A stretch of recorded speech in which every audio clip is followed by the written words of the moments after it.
Ассаламу алейкум, құрметті бауырлар.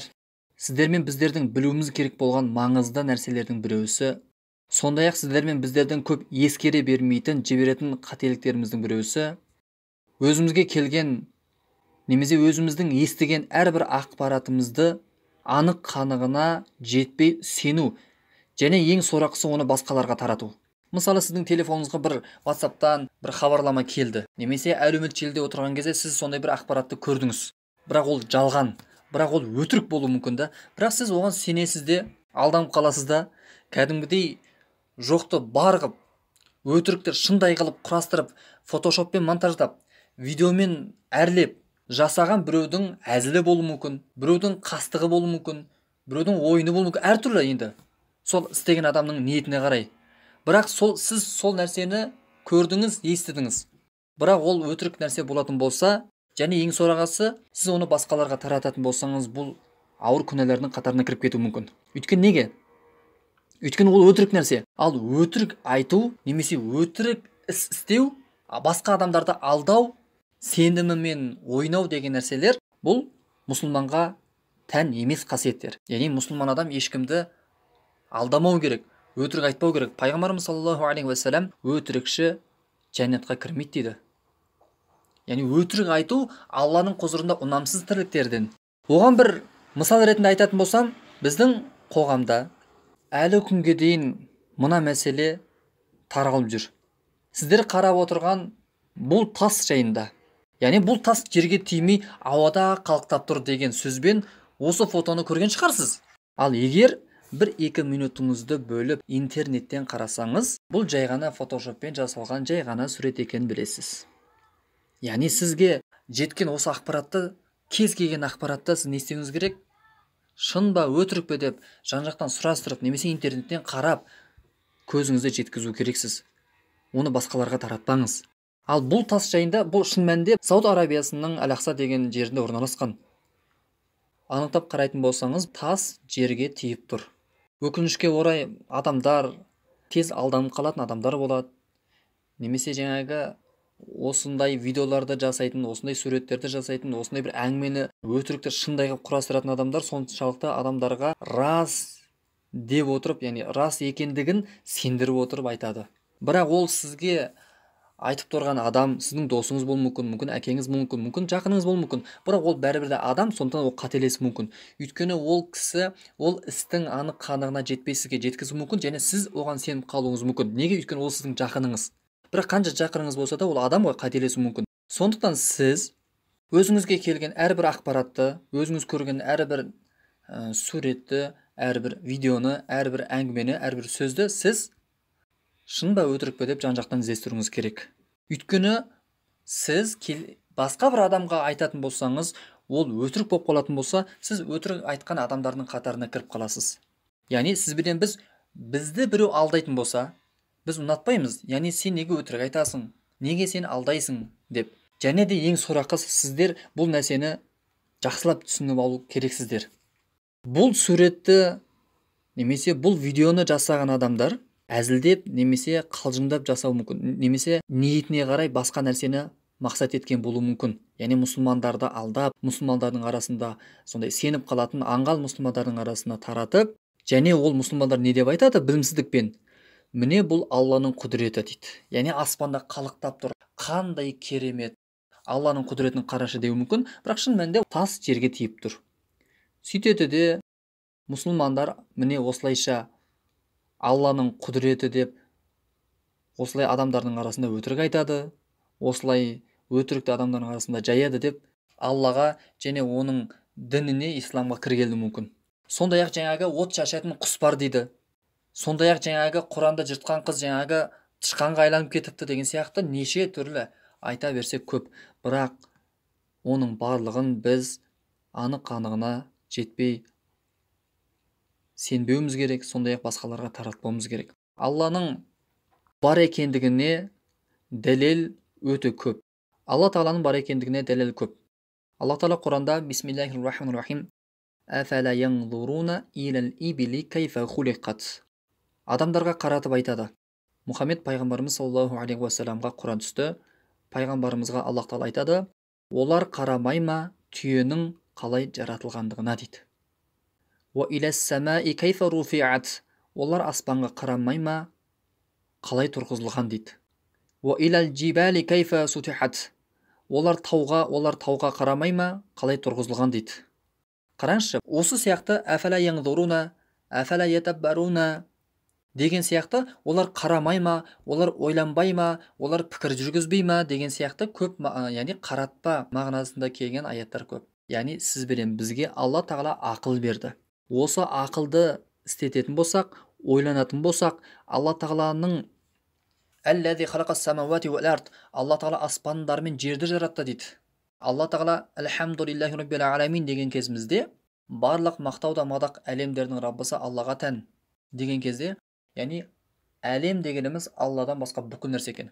Аспан, жер, жұлдыз, күн, бұлт, аспандағы бүкіл жаратылыс, жердегі бүкіл тіршілік иелері, судағы, жердегі, яғни бүкіл нәрсені Алла тағала жаратты.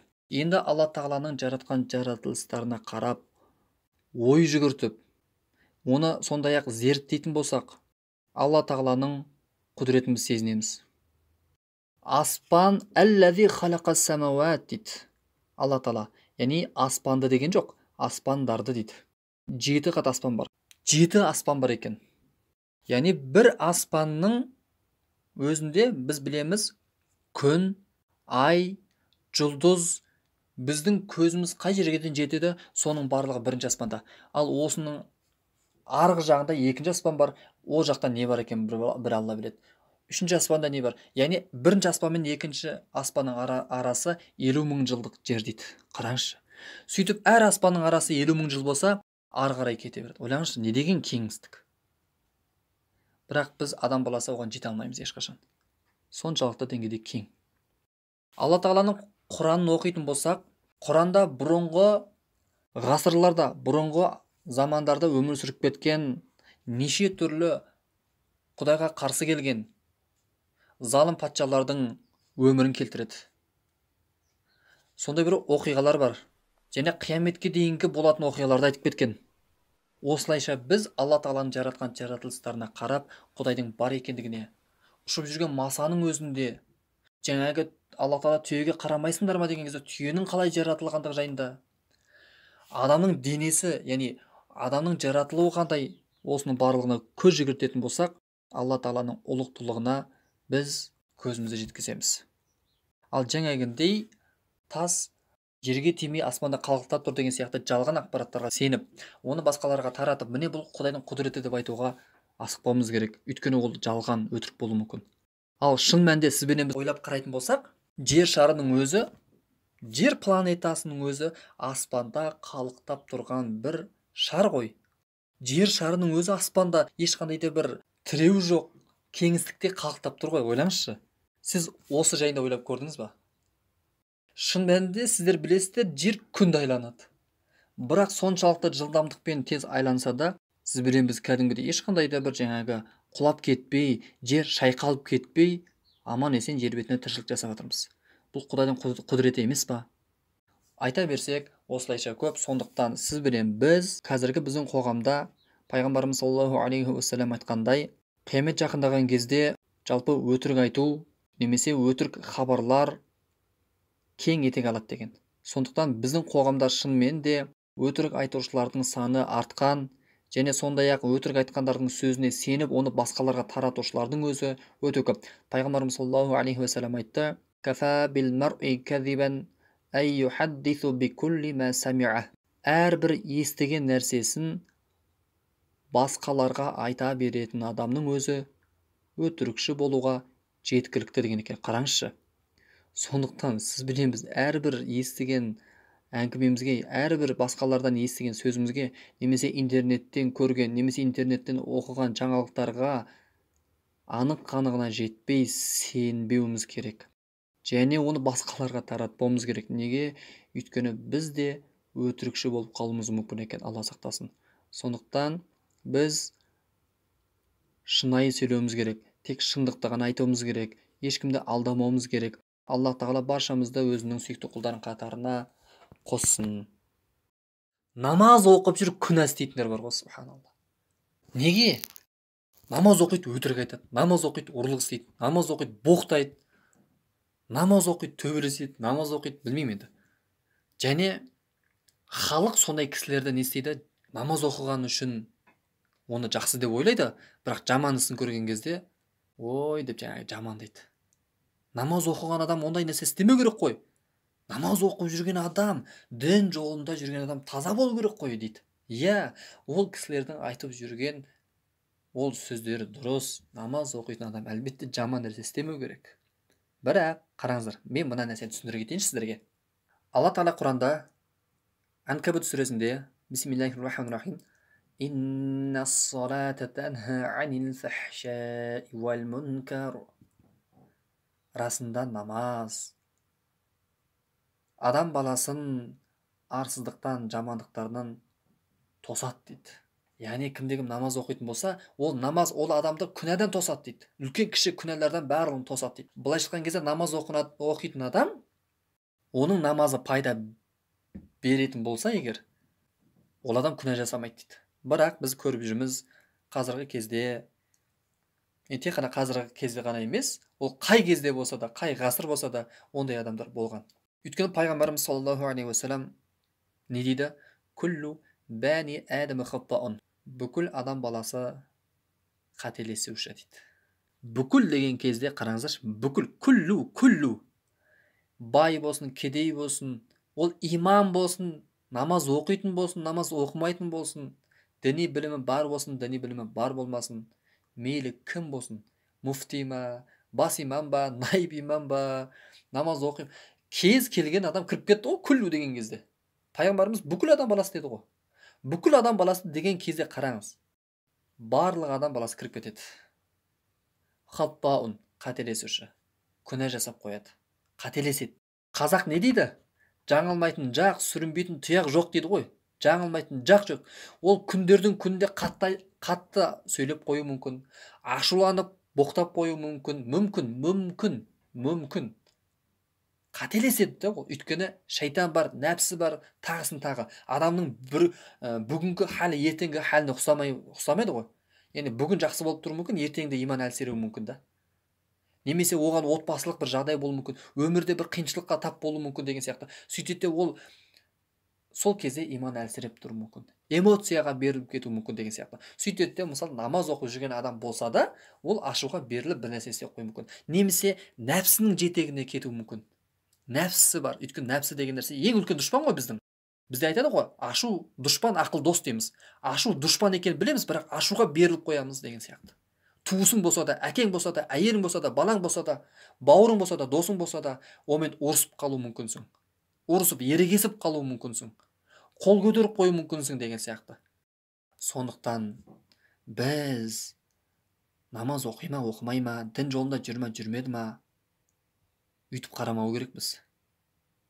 Намаз оқып тұрып күнә жасайсың ба деп айтпауымыз керекпіз. Намаз оқыса да ол адам баласы екенді. Өйткені ода нәпсі бар. Өйткені ода кәдімгідей иманы әлсірейді. Бірақ иннас-салата танха анил фахшаи вал мункар. Аллах Тағала өтірік айтпайды. Аллах Тағала Құранда не дейді? Намаз адам баласын арсыздықтан, жамандықтан тосады дейді. Біз сондықтан көптеген бауырларымызға істеген күнәм көп, не істесем болады? Жаман жолға түсіп кеттім, жамандықтан қайтып арылсам болады деген кезде намаз оқы деп айтамыз. Мешітке кел, намаз баста. Өміріңді жақсы жаққа бұр деп айтамыз. Өйткені намаз адамды арсыздықтан, жамандықтардан тосады. Бірақ кейбір адамдар намаз оқып жүріп өтірік айта беретін болса, намаз оқып жүріп күнә істей беретін болса, жамандық әрекеттерге бара беретін болса, бұл аяттан біз нені түсінеміз? Демек, Алла Тағаланың иннас-салата деген кезде, расында намаз деген кезде, ол қандай намаз деген сұрақ туындайды екен де бізде. Абдулла ибн Мас'уд радиаллаху анху, пайғамбарымыздың сахабасы, пайғамбарымыздың тәрбиесін көрген білімді сахаба не дейді? Бұл аяттың тәпсірінде, түсіндірмесінде, кімде-кімнің намазы, кімде-кім яғни намаз оқып жүріп күнәдан тыйылмаса, кімде-кім намаз оқып жүріп жаман нәрсе көретін болса, жаман нәрсе істейтін болса, жаман нәрсе айтатын болса, мінезі көркем болмаса, былайша айтқан кезде мұсылманға тән сипаттары табылмаса бойынан намаз оқып тұрып, онда оның намазы қабыл емес дейді, Алла сақтасын. Бекер да ол. Физиратика да, яғни құр әрекет. құр рукуға бардың, құр сәждеге бардың, болды, күні 5 уақыт болды. Құр дәрет алдың деген сияқты. Бірақ ол намаздың қабыл ма, қабыл емес па, оны бір ғана Құдай біледі екен. Алла сақтасын. Бұл мен үшін де, сіз үшін де, баршамыз үшін де не нәрсе? Қорқатын нәрсе. Өйткені біз намаз оқып тұрып жаман нәрсені істеп жүрсек, намазың пайда беріп жатқан жоқ сенің. Намазың вообще қабыл емес болуы мүмкін. Ертең қияметте Аллахтың алдына барған кезде, я Аллахым, сен үшін намаз оқыдым деген кезде, мынау ма сенің намазың? Біз дұға жасаған кезде, уәлә падриб биха уджухана дейміз ғой. Уәлә падриб биха уджухана. Я Аллахым, бұл намазды жүзімізге ұрмашы деп дұға жасаймыз. Кейбір адамдардың бетіне қарай лақтырады екен де намазын. Мынау сенің намазың ба деп, Алла сақтасын. Өйткені ол қабыл емес те. Сондықтан намаз оқитын адамдар өзінің бойындағы жаман қасиеттерін барынша түзеу керек екен. Біз күнәні тастауымыз керек екен. Өйткені намаз егерде ол дұрыс намаз болатын болса, ол қабыл болған намаз болатын болса, ол ықыласпен оқылған намаз болатын болса, біз намазымызда жылап, Аллаға шынайы жалбарынып, намаз оқыған кезде айналамыздағы нәрсенің бәрін ұмытып кетіп, Әлхамдулиллахи Раббил Аламин, барлық мақтау Аллаға тән, Ар-Рахмани Рахим, аса қамқор, ерекше мейірімді, Малики Яумиддин, ей қияметтің патшасы, Ияка нa'буду ва ияка настаин, саған ғана жалбарынып, сенен ғана жәрдем сұраймын деп, соны сезініп, шынайы ықыласпен оқылған намаз болатын болса, және ол намаз оққаннан кейін сен жаман нәрсе айтпасаң, жаман нәрсе істемесең, инша Алла деп үміт етеміз, ол адамның намазы қабыл. Бірақ намаз оқи салысымен екі жаққа ассаламу алейкум рахматулла, ассаламу алейкум рахматулла деп сәлем бергеннен кейін өтірік сөзін айтып жүре беретін болса, ананы ғайбаттап, мынаны жамандап жүре беретін болса, ол намазы пайда беріп жатқан жоқ дейді. Субханалла. Сондықтан Аллах Тағала баршамызға шынайы ықыласпен намаз оқуды нәсіп етсін. Қабыл болған намаздардан етсін. Біз осы орайда бір нәрсе айтатыным, адам болған соң бәріміз қателесеміз. Бірақ қателесу және күнә жасау деген кезде күнәнің де түрлері бар ғой, енді үлкен күнә, кіші күнә деген сияқты. Және де мысалы мұсылман бауырымыз қателесіп қалса, оның істеген күнәсі үшін оның күнәсін айыптайтын біз емес. Яғни әркім өз күнәсін өзі көтереді. Сіз істеген күнәңіз үшін өзіңіз көтересіз. Мен істеген күнәм үшін өзім көтеремін. Яғни істеген күнәсі үшін айыптап, оны жамандап, елдің бәріне жайып, интернетке шығарып, Алла сақтасын, бұның барлығы мұсылманның істейтін амал емес, Алла сақтасын. Пайғамбарымыз саллаллаху алейхи вассалам оны үйреткен жоқ. Уайлул ликулли хумазатил лумаза. Әрбір өсекшіге дозақ болсын дейді. Әрбір өсек таситын адамдарға бір-бірін араздастыру мақсатында, адамның арасын шағыстыру мақсатында жайылған өсектің барлығы, сөздің барлығы, Алла сақтасын, ондай адамдар дозаққа түседі дейді. Пайғамбарымыз хадисінде өсекші жәннатқа кірмейді дейді. Алла Тағала Құрандағы ғайбат мәселесінде сендер өздерінің бауырларың етін өлідей жегенді жақсы көресіңдер ме дейді. Алла сақтасын, ғайбат, өсек жалап, бұның барлығы мұсылманға тән қасиет емес. Енді не істейміз? Бауырымыз күнә жасап қойса, бауырымыз сондай шектен шығып, сондай жаман жолда жүрсе, біз не істейміз? Ақиқатпен бір-бірімізді үгіттесіп, жақсылыққа шақырып, жамандықтан қайтаруымыз керек. Сіз қателесіп қалсаңыз, сізге бір бауырыңыз, бір ағаңыз кеп, дұрыстап, айналайын бауырым, осылай да осылай деп дұрыстап түсіндірсе, сіз оны жақсы көресіз. Бірақ сізге кеп ұрсып айтса, сізге тиісіп айтса, бетіңізге басып айтса, сіз оны жақсы көремейсіз ғой. Тура сол сияқты сізде басқа адамдарға не істеуіңіз керек? Көркем мінезбен, жақсы қарым-қатынаспен, оның кемшілігімен жұмыс жасау керексіз. Оған үлгі, баршамызға үлгі пайғамбар Мұхаммед саллаллаху алейхи вассалам. Сондықтан пайғамбарымыз саллаллаху алейхи вассаламның өмір баянын оқып, ол кісі қандай болған, дінді жеткізген кезде, адамдарға уағыз айтқан кезде қалай жеткізді, осының барлығын біз оқуымыз керек, білуіміз керек екен. Және соған сай амал жасауымыз керек. Аллаға мақтау болсын, пайғамбарымызға Алланың игілігі сәлем болсын. Алла Тағала бізді жоқтан бар етіп жаратты. Сізбенен бізді Алла Тағала жоқтан бар етіп жаратты. Алла Тағаланың жаратқан жаратылыстарының саны шексіз, өте көптеген нәрсені жаратты, бірақ Алла Тағалаға ол ешқандай да қиындық туғызбады. Алла Тағала ешқашан, ешқандай да мұқтаж емес, ешқандай нәрсеге мұқтаж емес, бізді жарату үшін. Алла Тағаланың күш құдіреті бүкіл нәрсеге толық жетеді. Алла Тағала аспандарды жаратты, Алла Тағала жерлерді жаратты, Алла Тағала тіршілік иелерін жаратты. Алла Тағала Құранда «Әлләзи халақас самауати вал ард». аспандар мен жерді жаратты дейді. Аспанда деген жоқ, аспандарда дейді. Яғни 7 аспан бар екен ғой. Біздің мына көріп тұрған ай, жұлдыз, күн, бұның барлығы бірінші аспанда екен. Біз соған жете алмай жатырмыз. Ары қарай тағы қанша аспан бар, қараңызшы. Және Алла Тағаланың жаратқан жаратылыстарының ішінде, тіршіліктерінің ішінде көзге көрінетін екі бар, көзге көрінбейтін екі әлем бар. Көзге көрінетін екі әлем бар, көзге көрінбейтін екі әлем бар. Көзге көрінетін адамзат әлемі бар, және жан-жануар әлемі бар. Және періштелер әлемі бар, көрінбейтін, жындар әлемі бар, көрінбейтін. Ал адамзат әлемі бұл періштелер әлемі мен хайуанаттар әлемінің ортасындағы бір әлем дейді. Бір айтқан кезде жан-жануарлар, хайуанаттар әлемі олар ішіп жейді, ұйықтайды, көбейеді, бала шаға сүйеді дегендей. Болды, яғни тәннің, нәпсінің қақсынған өтейді, болды. Одан басқа мақсат жоқ оларда. Ертең жұмыс істеймін, айлық табамын демейді ғой. Отбасын асырау керек деген сияқты олар жұмыс істемейді. Ол тек қана тамақ жейді, болды, ұйықтайды, болды. Ал періштелер періштелер оларда еркек әйел деп бөлінбейді. Олар ұйықтамайды, олар шаршамайды, олар қалғымайды. Олар тек қана Аллах Тағаланың бұйрықтарын орындайды екен. Оларды Аллах Тағала нұрдан жаратты. Ал адамзат баласында жаңағы малдың қасиеті бар, және періштенің де қасиеті бар дейді, адам бойында. Малдың қасиеті, яғни ішіп жеу, тура сол сияқты адамда ішіп жейді. Мал ішіп жеген сияқты бізде ішіп жейміз. Мал ұйықтаған сияқты бізде ұйықтаймыз. Малдар жаңағы көбейген сияқты бізде бала шаға сүйеміз, үйленеміз деген сияқты.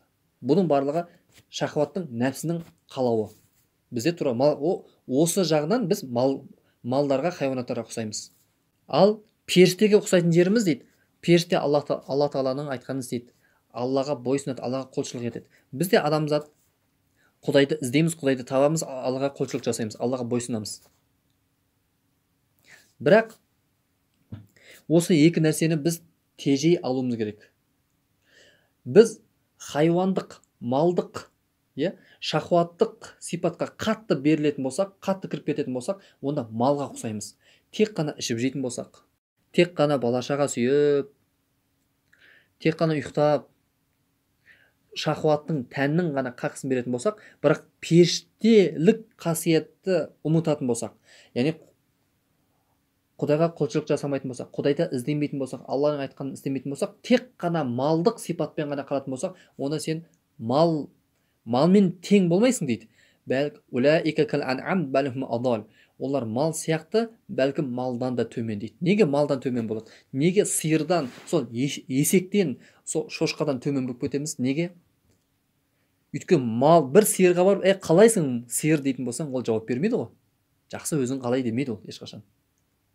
Немесе оған малға қанша жақсылық жасасаң да ол сенің жақсылығын түсінбейді. Малда өйткені ақыл жоқ. Біз кейбір адамдарға жақсылық жасаған кезде, сол жақсылықты түсінбеген кезде, мал екенсің ғой, ит екенсің ғой деп айтамыз. Неге? Біз қазақта осындай сөз бар негізі. Адам бір жексұрындық жасаған кезде, бір істеген жақсылығыңды түсінбеген кезде, немесе сатып кеткен кезде, опасыздық жасаған кезде, біз қазақ мал екенсің ғой дейді. Мал екенсің ғой деп айтамыз. Бұл сөздің жаны бар. Өйткені мал ешқашан сенің істеген жақсылығыңды түсінбейді ғой ол. Ақыл жоқ қой ол. Істеген жақсылығың үшін рахмет деп айтпайды ғой, дұрыс па? Бірақ сол кейбір адамдар сол жақсылықты қайтармаған үшін біз мал екенсің ғой деп айтамыз да негізі. Бірақ Аллах Тағала Құранда олар мал сияқты, бәлкім малдан да төмен дейді. Неге малдан төмен? Өйткені олда ақыл жоқ, сенде ақыл бар ғой. Ақыл жоқ. Мал ол түсінік нәрсе. Оның жаратылысы мал. Ол мал. Бірақ сен мал емессің ғой, сен адамсың ғой. Сенде ақыл бар ғой, сенде ми бар ғой. Яғни миың бар бола тұра, ақылың бар бола тұра, ақылыңды істетіп, шахуатыңды жеңіп, нәпсіңді жеңіп, сен жұмыс істеп жүріп, сен бала шағаңды асырап жүріп, әйелмен үйленіп, ұйықтап жүріп, яғни осының барлығын жеңіп қатар алып жүріп ақылыңды сетіп Құдайға құлшылық жасасаң, онда сен періштеден де ұлы болады екенсің, періштеден де асып түсу мүмкін екенсің. Неге? Өйткені періштеден асып кетуіміздің себебі періштеде нәпсі жоқ. Періште ол әлбетте ол ұйықтамайды, ол үйленбейді, ол шаршамайды, ол еркек әйелде бөлінбейді. Нәпсі болмағаннан кейін ол әлбетте Аллах тағаланың айтқанын істейді екен да. Бірақ біз нәпсі бола тұра біз шаршаймыз да. Біз бала шаға асырауымыз керек, ақша табу керек, жұмыс істеуіміз керек. Шаршайсың, күш қуатың кетеді кәдімгідей, еңбек ету керек, қолға күрек ұстау керек деген сияқты. Осы сияқты қиыншылықтарды нәпсінің ауыртпалығын жеңіп жүріп, ақылды істетіп, Құдайға құлшылық жасайтын болсақ, онда біз періштеден де асып түседі екенбіз, субханалла. Бірақ бұл нәрсе адамзат баласында оңай емес. Адамзат баласында оңай емес, өйткені нәпсіні жеңу бұл ең үлкен соғыс, үлкен сынақ. Өйткені сізбенен біз жақсы білеміз, ұйқыны жеңу. Ұйқыны жақсы көретін адамдар көп. Бәріміз жақсы көретін шығармыз. Ұйқыны жеңу деген нәрсе бар. Ерте тұру деген нәрсе бар. Тамақты орнымен жеу деген нәрсе бар. Яғни айта берсек, яғни нәпсіміздің жақсы көретін нәрсесін тәрк ету, тастау, сөйтіп өз-өзіңді жеңу деген нәрсе ең үлкен нәрсе. Бұны сіз де, мен де барлығымыз келісеміз осы нәрсеге. Енді мына нәрсені айтайыншы. Алла тағала адамзат баласы, яғни адам атаны топырақтан жаратты. Жер бетіндегі бүкіл адамзат сол адам атадан тараған. Бәріміз адам атаның ұрпағымыз. Енді адам екіге бөлінеді ғой, жаңағы Құдайға бойсыну жағынан, Құдайға бойсынбау жағынан, яғни оны Аллах тағала Құранда сипаттайды, жаңағы Құдайдан теріс айналған, нәпсінің жетегінде ғана кеткен, тек қана ішіп жеу, қыдыру, ойнау, күлу сияқты, Алла сақтасын, тәннің қажеттілігін өтеумен ғана шұғылданып кеткен адамдарды, олар мал сияқты, бәлкім малдан да төмен дейді. Олар өйткені неге? Ақылы бар бола тұра, ақылын істетпей, нәпсінің жетегінде кеткен адамдарды, дүниенің құлы болып кеткендерді, Алланың айтқанын істемей, дүниенің соңына кетіп, нәпсінің жетегінде кеткен адамдарды малдан да төмен деп сипаттады. Өйткені ода ақыл бар еді, ақылын істете алмады. Малға айып жоқ, бірақ адамға айып бар екен да. Алла тағала бізді жоқтан бар етіп жаратты. Жер бетіндегі бүкіл адамзат адам атаның ұрпағы. Енді жер бетінде адамдар тіршілік етіп жүрген кезде оған Алла тағала бір пайғамбар деген елшілерді жіберді, пайғамбарды жіберді. Енді ол пайғамбар адам ба, адам емес па? Яғни періште ме, адам ба дейтін болсақ, адам екен да. Қасиетті кітап Құранда 25 пайғамбарды Алла тағала бізге өмір баяндарын, оқиғаларын, қиссаларын бізге үлгі ретінде келтіреді. 25 пайғамбардың есімі аталады. Мысалы, адам ата Ибрахим пайғамбар, Нұх пайғамбар, Мұса пайғамбар, Яқуб пайғамбар, Жүсіп пайғамбар, Иса пайғамбар деген сияқты, 25 пайғамбардың осы оқиғаларын, өмір баянын бізге келтірді Құранда. Бірақ негізінде жер бетінде келген пайғамбарлардың саны өте көп болған. Өте көп болған. Бірақ 25 қана пайғамбардың өмір баянын, қиссаларын, оқиғаларын бізге Құранда келтіреді. Енді сол пайғамбарлар адам ба? Кәдімгі біз сияқты адам ба? Иә, адам екен. Неге пайғамбар періште емес? Мысалы, Алла тағала періштелерді адамдарға жіберіп, ей адамдар, Аллаға сеніңдер, біз періштеміз, намаз оқыңдар, ораза ұстаңдар, бізді Алла тағала жіберді деп, неге Алла тағала періштелерді адамдарға жібермеді дейтін болсақ, жоғарыда айтып кеттік қой, періште ол үйленбейді, періште шаршамайды, періште еркек әйелде бөлінбейді, періште ұйықтамайды. Ондай нәрсе жоқ қой періштеде. Ол тек қана Аллах тағаланың бұйырған бұйрықтарын орындайды екен да. Егерде адамзат баласына бір періште келіп сөйтіп айтатын болса, адамдар айтады екен ғой. Сізбенен біз айтады екенбіз. Өйткені біз адамбыз ғой, шаршаймыз, ұйықтаймыз, жұмыс істеу керекпіз, бала шағаны асырау керекпіз, бізде сондай тән қасиеттер бар. Сөйтіп періштеге не деп айтамыз? Намаз оқуға уақытым жоқ деп айтамыз. шаршадым деп айтамыз, шамам келмейді деп айтамыз. Өйткені періштелер шаршамайды, біз шаршаймыз. Періштелер үйленбейді, біз үйленеміз. Періштелерде жаңағы еркек әйел болмайды, бізде еркек әйел бар. Түсіндік қой? Яғни біз сөйтіп сылтау айтады екенбіз. Алла тағала бәрін білуші. Алла тағала бәрін білуші. Сөйтіп пайғамбарларды сізбенен біз сияқты кәдімгі етпен сүйектен жаратылған адамдардың арасынан пайғамбарларды таңдайды екенді. Адам атаны топырақтан жаратты. Нұх пайғамбар адам баласы, о да адам кәдімгі. Ибрахим алейхиссалам, о да адам баласы. Исмаил алейхиссалам, о да адам баласы. Жүсіп пайғамбар, Мұхаммед пайғамбарымыз саллаллаху алейхи уассалам, барлығы кәдімгі ет пен сүйектен жаратылған адам баласы. Олар да шаршайды, олар да тамақ ішеді, олар да ұйықтайды, олар да жұмыс істейді, олар да бала шаға сүйеді. Кәдімгі адам. Біз де адамбыз, олар да адам. Бірақ енді пайғамбарлардың дәрежесі, пайғамбарлардың Алла тағаланың құзырындағы, Алладың алдындағы құрметі өте жоғары. Сіз білен біз сияқты емес. Алла тағала сол пайғамбарларды адамдардың ішіндегі ең жақсыларын, ең ардақтыларын таңдап, періште арқылы сен пайғамбарсың, адамдарға дінді жеткіз деп пайғамбарлық миссияны, яғни жүктейді. Қозғалатын тақырып бұл жын тақырыбы.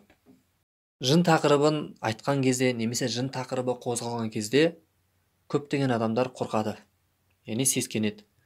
Неге дейтін болсақ, өйткені бірнеше себебі бар. Біріншіден, ол адамның діни сауаты жоқ болуы мүмкін, немесе иманы әлсіз болуы мүмкін. Сол себепті ол Алладан қорықпағаннан кейін, Аллаға деген сенімі мықты болмағаннан кейін, тек қана Құдайдан қорқу керекпіз ғой. Бірақ ол адамның Құдайға деген сенімі әлсіз болғаннан кейін, иманы әлсіз болғаннан кейін, діни сауаты жоқ болғаннан кейін, әлбетте ол қорықпайтын нәрседен қорқып жүр да. Неге қорықпайтын нәрсе? Өйткені жын қорқатын нәрсе емес ол. Құдайдан ғана қорқуымыз керек еді. Бірақ діни сауаты жоқ болғаннан кейін, әлбетте сол жаңағы неше түрлі суық хабарларды, әртүрлі адамдардың айтқан әңгімелерін естіп алып, бойына қорқыныш үйірілген. Яғни жын тиіпті дейді, жын ұрып кетіпті дейді, жын азғырыпты дейді. Жын. Яғни жын туралы осы сияқты неше түрлі суық хабарды естіп алғаннан кейін, жын туралы тақырып қозғалған кезде кейбір адамдардың бойын қорқыныш, үрей пайда болады сондай. Бірақ сіздер біріншіден біліп алыңыздар, жын деген нәрсе ол қорқатын нәрсе емес. Әлбетте жын тиетін адамдар бар. Жын кейбір адамдарға зиян тигізе алады, және жын кейбір адамдарға зиян тигізе алмайды. Біріншіден жынның зиян тигізетін себептерін, және де жынның сол азғыратын жолдарынан сыйыну, қорғану керектігі, қалай қорғану керектігі жайында айтамыз. Бірақ ол нәрсеге кірмей тұрып, біз бірінші жынның не екенін біліп алайықшы. Жын деген не өзі? Аллах тағала Құранда бисмиллахир-рахманир-рахим уа ма халақтул джинна уал инса илля лиъабудун. Мен жындар мен адамзатты тек қана өзіме құлшылық етулері үшін ғана жараттым дейді. Адамзат әлемі бар. Сіз білеміз, адамбыз. Және сондай-ақ жын деген әлем бар екен ғой. Енді не үшін жаратты өзі? Адамды өзі не үшін жаратты Аллах тағала? Жынды не үшін жаратты осы? Деген сұрақ туындайтын болса, Аллах тағала айтып тұр Құранда, мен жындар мен адамзатты өзіме құлшылық етулері үшін ғана жараттым дейді. Жаратылудағы мақсатымыз Құдайға құлшылық етуіміз үшін. Оның тәпсірінде мені танулары үшін дейді. Біз Абай Құнанбаев атамыз айтқан сияқты, әрбір ақылдыға иман парыз дейді. Әрбір имандыға ғибадат парыз дейді. Абай атамыз айтады, иә? Яғни сен ақылды болсаң, ақылың бар болса, басың бар болса, ойланып, ой жүгірте алатын болсаң, айналаңа қарайсың, ой жүгіртесің, іздейсің, мен не үшін келдім, мен кіммін, және қайда барам деген сияқты сұрақтарға жауап іздейсің, сөйтесің де, бұл нәрселер, бұл аспан, жер, мына бүкіл әлем осы өзінен өзі пайда бола бермейді. Демек, бұл нәрсені жаратқан бір жаратушы бар.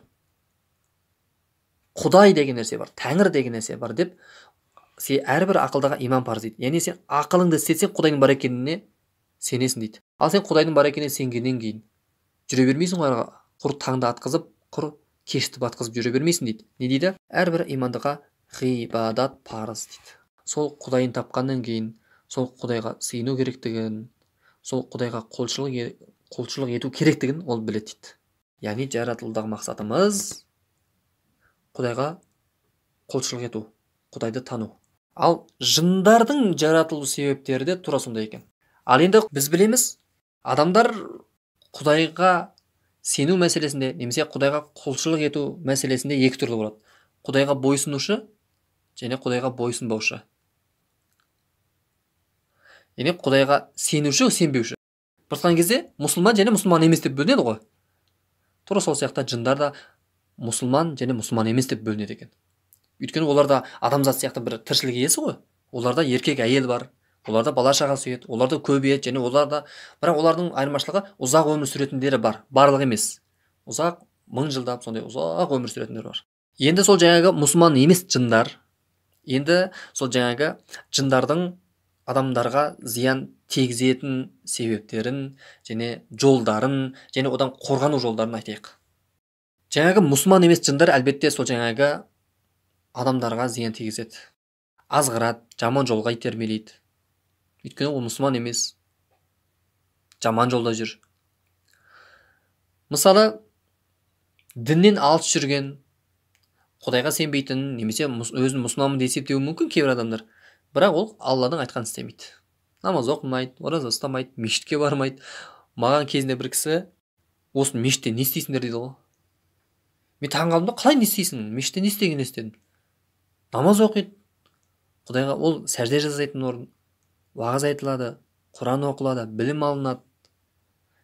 Біршқан кезде тек қана құлшылық жасалынатын жер дедім. Сондай бір жер бетіндегі ең таза жер, ол қай жер дейтін болсақ, ол мешіт деп айтамыз. Сонда ана кісі таңғалып, мен өмірімде сол мешітке бар көрмеппін дейді. Ол өзін мұсылманмын деп есептейтін адам әйтпесе. Яғни мешітке өмірінде бар көрмеген ғой. Сондай адамдар бар. Яғни Алланың үйінен, мешітінен Алла еске алынатын, сондай бір ғибадат жасалынатын, Құран оқылатын, сондай бір жер бетіндегі қасиетті жерлер ол мешіт дейтін болсақ, сол мешітке бармайтын адамдар бар ғой. Мешітке барып көрмейтін адамдар бар. Сондай бір Алланың жолында жүрген, дін жолында жүрген адамдармен бас қосып, Алланы еске алынатын сондай бір берекелі отырыстардың қасында жүрмейтін адамдар бар. Яғни ол тек қана баратын жері клуб. Сондай бір арақ ішетін жер, күнә жасайтын жер, Алла сақтасын. Тек қана жаман жолда жүретін адамдар. Осындай адамдарға жынның кіруі, немесе жынның тиюі, немесе жынның азғыруы оп-оңай. Және де Пайғамбарымыз Мұхаммед саллаллаху алейхи уассаламның біздерге үйретіп кеткен дұғалары бар. Мысалы, мұсылманның әрбір ісінде жасалынатын дұғалар бар. Әрбір ісінде. Мысалы, бисмиллахсыз іс бастамаймыз біз. Бисмилля деп бастаймыз. Тамақ ішкен кезде, киім киген кезде, кез келген істі бастаған кезде бисмилля деп. Таңертеңгі кешкі дұғалар бар. Құран сүрелері бар. Аяттар бар. Арнайы дұғалар бар. Таңертең кешкі, кеш батқан кездегі, таң атқан кездегі. Және де әжетханаға кірген кезде, шыққан кезде, жуынатын жерге, душқа кірген кезде, шыққан кездегі арнайы дұғалар бар. Тамақ ішер алдындағы дұға бар. Базарға кіріп барған кезде жасалынатын дұғалар бар.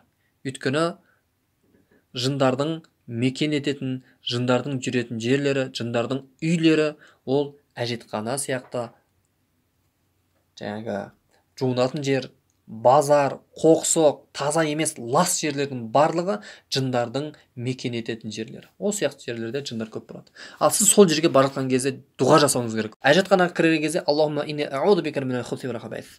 Я Аллахым, сенен пана сұраймын, сенен пана тілеймін. Минал хубси вал хабаис. Үлкен және еркек және әйел, үлкен кіші жын шайтанның азғыруынан пана тілеймін деп жасауың керек. Осыны жасаймыз біз әжетханаға кірген кезде. Көпшілігі жасамайды. Және әжетханада сол жаман лас жерде көп отыруға болмайды. Біз сол әжетханаға кіріп алып телефон шұқылап отырамыз. Алла сақтасын. Жаңағы батыс дейді ғой, жаңағы шетелден көріп алады да, әжетханаға кіріп алып газет оқып, үсте ұзағынан отыратындар. Ол тез қажетіңді өтеде, дәретке отыр, жуынып тазала тез шығып кет. Ол жерде көп отыруға болмайды екен. Өйткені ол жерде жын шайтандар мекен етеді. Қоқсық мұсырлар жерде, иен дала, жазық дала, сондай бір қой, ешкі, сиыр, малдың тезектері бар ғой, оның барлығы жаңағы сүйек болсын, жынның тамақтары болып есептелінеді. Бізде қазақта күлді баспа, тезекті теппе деген сияқты сөздер бар, тыйымдар бар. Оның барлығы сол бекерден бекер емес.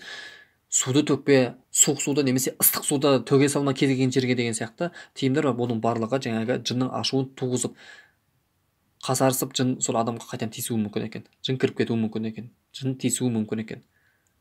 Осы әрдайымғы мұсылманның істеуі керек болған, әрдайымға жасау керек болған дұғаларын, зікірлерін айтып жүруіміз керек. Алладан әрдайым пана сұрап жүруіміз керек.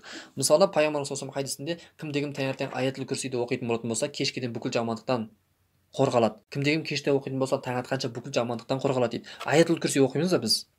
Әжіғана кірген кездегі, базарға кірген кездегі дұға, киім шешкен кезде, киген кездегі, тіпті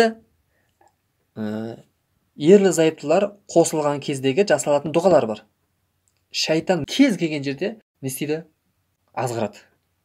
Яғни біз біз күнделікті өмір сүріп жүрген кезде біз ойлауымыз мүмкін, бізді ешкім тиіспейді, ешкім бізді азғырмайды. Жоқ, шайтан бізді ешқашан бір сәтке болсын тастап қоймайды. Үздіксіз азғырады. Сондықтан сіз бенен біз шайтан деген нәрсені, жын деген нәрсені есімізден ешқашан шығармауымыз керек. Әрдайым Алладан пана тілеп, шайтандардың, жындардың азғыруынан пана тілеп жүруіміз керек екен. Ал енді жын тиген адамның белгілері болады. Біз мешітте жүрген кезімізде халықтың көпшілігі мешітке келеді. Құрметті имам мырза, молдеке, осындай жағдай болды, бұл қалай болды, соны түсінбедік, жын кіріп кеткен сияқты деп қойды. Өзі білмейді, соны түсінбейді ғой. Соны не істейді? Сұрайды. Мысалы, жап-жақсы адам, кәдімгідей дені сау адам, жап-жақсы жүріп тұрады, тамақ ішеді, бұртқан кезде ешқандай бір адам түсінбейтін қылықтар істемейді. Бірақ қашан ол өздігінен жаңағы бір кекіре бастауы мүмкін, белгілері бар сондай. Шектен тыс жаңағы кекіріп, бір жағымсыз тірлікті істей бастайды, адам түсінбейтін бір. Және де өзімен сөйлесу, өз-өзімен сөйлесіп, қасында ешкім жоқ, бірақ өз-өзімен сұрақ қойып, жауап беріп, сұрақ қойып, жауап беріп деген сияқты осындай жын тиген болуы мүмкін. Яғни міндетті түрде солай деп айтылмайды, бәлкім солай болуы мүмкін. Өйткені бірінші тексеру керекпіз онымен. Сонымен жұмыс жасау керекпіз. Өздігінен не істейді? Сөйлейді, сұрақ қойып жауап береді деген сияқты. Орынсыз күлу енді, кәдімгідей күле береді. Құран оқылған кезде, уағыз айтыла бастаған кезде есіне бастайды, күле бастайды деген сияқты нәрселер. Ал ақылға сансаң, жаңағы есі дұрыс адам олай істемейді ғой, бірақ оның себебі неде дейтін болсақ, ол адамда жын бар болуы мүмкін. Түсінесіздер ме? Және де бас ауыру деген сияқты, әлсіреу, дененің үйіп қалуы деген сияқты нәрселер, осының барлығы не істейді? Жынның әсері болуы мүмкін. Сондықтан біз енді жыннан қалай қорғанамыз, жыннан қалай сақтанамыз дейтін болсақ, ең дұрыс шешімі барынша Алланың парыз еткен амалдарын орындауымыз керек. Жиі не істеуіміз керек? Дәрет алып жүруіміз керек, таза жүруіміз керек. Жуынбай, жаңағы лас болып жүруге болмайды. Киіміңізді таза ұстаңыз, өзіңізді таза ұстаңыз, жеген тамақтарыңыз таза болу керек, үйіңіз таза болу керек. Неге үйіңіз таза болу керек дейміз? Өйткені көпшілік үйіміздің өзіне тазалыққа мән бермейміз. Пайғамбарымыз саллаллаху алейхи уассалам суреті бар үйге періште кірмейді дейді, ал періште жүрмейтін жерде жын жүрмейді. Яғни жын мен періште екеуі бір жерде жүре алмайды ешқашан. Жын бар жерде періште жүрмейді. Періште бар жерде жын жүрмейді. Ал сурет бар болса, мүсін сурет болса біздің үйімізде, ол нәрселерді барынша алып тастауға тырысуымыз керек. Адамның көзі бар, хайуанаттардың сондай көзі бар, сондай бір үйге суреттерді жапсырып салып, енді ол дұрыс емес. Өйткені неге? Жын солардың бейнесіне кіру мүмкін. Түнде бастырылып қалу деген нәрсе бар да. Түнде жаман түс көру деген нәрсе бар. Оның барлығы жынның әсері. Көз тию деген нәрсе бар. Барлығы жын, сиқыр. Бұның барлығы жынның азғыруы. Енді бұл жерде бір нәрсені түсіндіре кетейін. Жын деген не және шайтан деген не? Шайтан деген нәрсені түсініп алайықшы. Жын деген ол адамзат сияқты бір тіршілік иесі, сондай бір әлем екенін білдік. Ал шайтан деген ол белгілі бір тіршілік иесі емес. Шайтан деген бір зат емес, бір нәрсе емес ол. Ол шайтан деген сөздің мағынасы ол азғырушы деген сөз. Жын да азғыра алады, және адам да азғыра алады. Аллах Тағала Құранда білесіздер, Құранның 114-ші сүресі Ең соңғы сүресі Нас сүресі. Аъуду биллахи минаш шайтанир раджим. Бисмиллахир-рахманир-рахим. Қул аъуду би раббин нас. Аса қамқор ең мейірімді Аллахтың атымен бастаймын. Аллах Тағала Құранда пайғамбарымызға айтады: "Қул, айт, ей Мұхаммед, айт. Аъуду би раббин нас. Адамдардың Раббысынан пана тілеймін" деп айт дейді. Мәликин нас, адамдардың патшасынан пана тілеймін деп айт. Илахин нас, адамдардың Тәңірінен, Құдайынан пана тілеймін деп айт дейді. Яғни 3 рет сыйын дейді. 3 рет сыйын, пана сұра дейді. Аъуду, пана тілеймін. Би рабби, мәлики, илахи нас деп. Адамдардың Раббысынан, адамдардың патшасынан, адамдардың Тәңіріне деп 3 рет Аллаға сыйын дейді. 3 рет сыйын дейді. Неден? Мин шаррил васвасил ханнас. Васвасил ханнас. Ханнас деген шайтанның аты. Сондай бір васвас қылатын, азғыратын ханнастың кесірінен 3 рет Аллаға сыйын дейді. Аллази юсвису фи судурин нас. Ол ханнас деген шайтан не істейді сонда азғырған кезде? Аллази, сондай юсвису фи судурин нас, адамдардың көкейіне жаман ой салып азғырады дейді. Минал джиннати ва нас. Енді шайтан, жын деген нәрсе ол тек қана жыннан ғана болмайды екен. Жаңағы азғыратын, адамның көкейіне жаман ой салып, сені жамандыққа шақырып, күнәға итермелеп, арақ ішсеңші, жаңағы зина жасасаңшы, өтірік айтсаңшы деген сияқты күнәнің түрі көп қой. Сол жаман жолға уасуас қылып, жаман ой салып азғыратын шайтан деген нәрсе ол тек қана жыннан ғана тұрмайды екен. Минал джиннати ван нас, ол жыннан да болады, және адамдардан да болады дейді. Яғни жынға біз шайтан деп айтсақ болады. Яғни жын ол шайтан, яғни азғырушы деп. Жын азғырады, және адамдарды азғырады. Яғни кейбір адамдарға ол шайтан деп айтсақ болады. Яғни достың ең жақсысы жаңағы Алланы еске түсіретін, жақсылыққа шақыратын дос дейміз ғой. Ал жамандыққа шақыратын дос ол шайтан болады екен ғой. Яғни Алла сақтасын, жаңағы арақ ішіп қайтайық, клубқа барайық, ұрлық істейік дейме, Алла сақтасын, зина жасайық, жүр қызға барайық деп жаңағы жаман күнәға қарай шақыратын адам ол шайтан болады. Ол азғырушы болады. Алла сақтасын. Сондықтан жаңағы жын деген не, шайтан деген не, осын түсініп алуымыз керек екен. Сондықтан біз әрдайым 5 уақыт намазда болатын болсақ, оразамыз бар болатын болса, аузымызда бисмилләміз бар болатын болса, әрдайым дұғада болатын болсақ, үздіксіз әрдайымғы мұсылманның істеу керек болған дұғаларын жасап жүретін болсақ, Құран оқып жүретін болсақ, үйде Құран оқылатын болса, ол жерге жын, шайтан жоламайды. Ал енді жын бар адамдар бар, жын тиген адамдар бар, олар не істейміз дейтін болсақ, ол адам тәубеге келу керек, біз оған әрдайым Құран оқып ден салуымыз керек, ол адам күнәсін тастау керек. Жаңағы жын тиген адамдардікі жаңағы айттық қой, орынсыз сөйлей береді, Құран оқыған кезде ұйқысы келеді, есіней бастайды, күледі, түсініксіз амалдарды жасай бастайды, ол адамда жын бар болуы мүмкін. Ал ол қорқатын нәрсе емес. Сондықтан дұға жасауымыз керек. Аллах Тағала баршамызды өзінің тура жолынан адастырмасын. Баршамызға екі дүние жақсылығын, бақытын нәсіп етсін.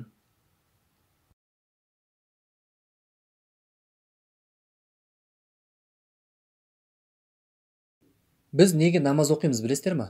Өйткені намаз парыз. Ақимус соля, намаз оқыңдар дейді Құранда Аллах Тағала. Намаз парыз. Тура сол сияқты намазды парыз болғандығы үшін оқып жүрген болатын болсақ, ілім алуда, оқуда, ізденуде, білім алуда ол парыз екен. Ілім алуда парыз. Ілім алмасаң болмайды. Ілім алу күнә болуы мүмкін. Ал-илму фаридатун аля кулли муслимин ва аля кулли муслиматин. Ілім алу әрбір еркекке, әрбір әйелге парыз дейді. Енді бұл жерде илм деген кезде, ілім деген кезде қандай ілім? Тек қана діни білімді алу керек па? Тек қана жаңағы елдің барлығы молда болып кетіп, имам болып кету керек па дейтін болсақ, жоқ. Пайғамбар саллаллаху алейхи ва саллям илм деген кезде ілім деп айтты. Діни ілім не дүниеви ілім деп бөлген жоқ дейді. Яғни қараңызшы, физиканы оқысаң да, химияны оқысаң да, биологияны оқысаң да, немесе жаңағы IT-ді оқысын ба, есепті оқысын ба, кез келген дүниеви ілімді және діни ілімді оқу міндетті болады. Бірақ тек қана діни оқып, тек қана дүниеви жолмен кетуге болмайды. Екеуін қатар алу керек. Екеуін қатар алып жүру керек екен. Құс бір қанатымен ұша алмайды ғой. Екі қанатпен ұшады құс. Сол сияқты дүниеңді де, діни біліміңді де алып жүру керек екенсің. Әркім өз деңгейінде. Біз көптеген жерге барып Құран оқыған кезде, мысалы әкесіне Құран оқытады көптеген кісілер, жаңа қайтыс болған кісілерге Құран бағыштап жатады, 7 жылдығын 40-ын беріп жатады. Сол кезде мен Құран оқыған кезде, Құран оқып болғаннан кейін мен бүйтіп сұрайтынмын. Мен жаңа Құран оқыдым. Мысалы Фатиха сүресін оқыдым. Бисмиллахир-рахманир-рахим. Алхамдулиллахи раббил аламин. Ар-рахманир-рахим. Малики яумиддин. إياك نعبد وإياك نستعين اهدنا الصراط المستقيم صراط الذين أنعمت عليهم غير المغضوب عليهم ولا الضالين. Амин.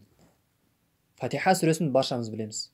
Сондай-ақ имам кісілер әртүрлі жаңағы садақаға барып не істейді? Құран оқиды. Сол кезде ол халыққа Құран оқып берген кезде ол халықтың көпшілігі Құранның мағынасын түсінбейді. Өйткені ол арабша. Сол кезде мен айтатынмын, сіздер мен жаңа Құран оқыдым, соның мағынасын білесіздер ме деп сұрайтынмын. Мағынасын білесіздер ме? Көбісі білмейді. Білмейді десе де болады. Және бір қызығы, намаз оқып жүргендердің көпшілігі білмейді. Өйткені бұл діни білімнің сауаттылығы өте төмен.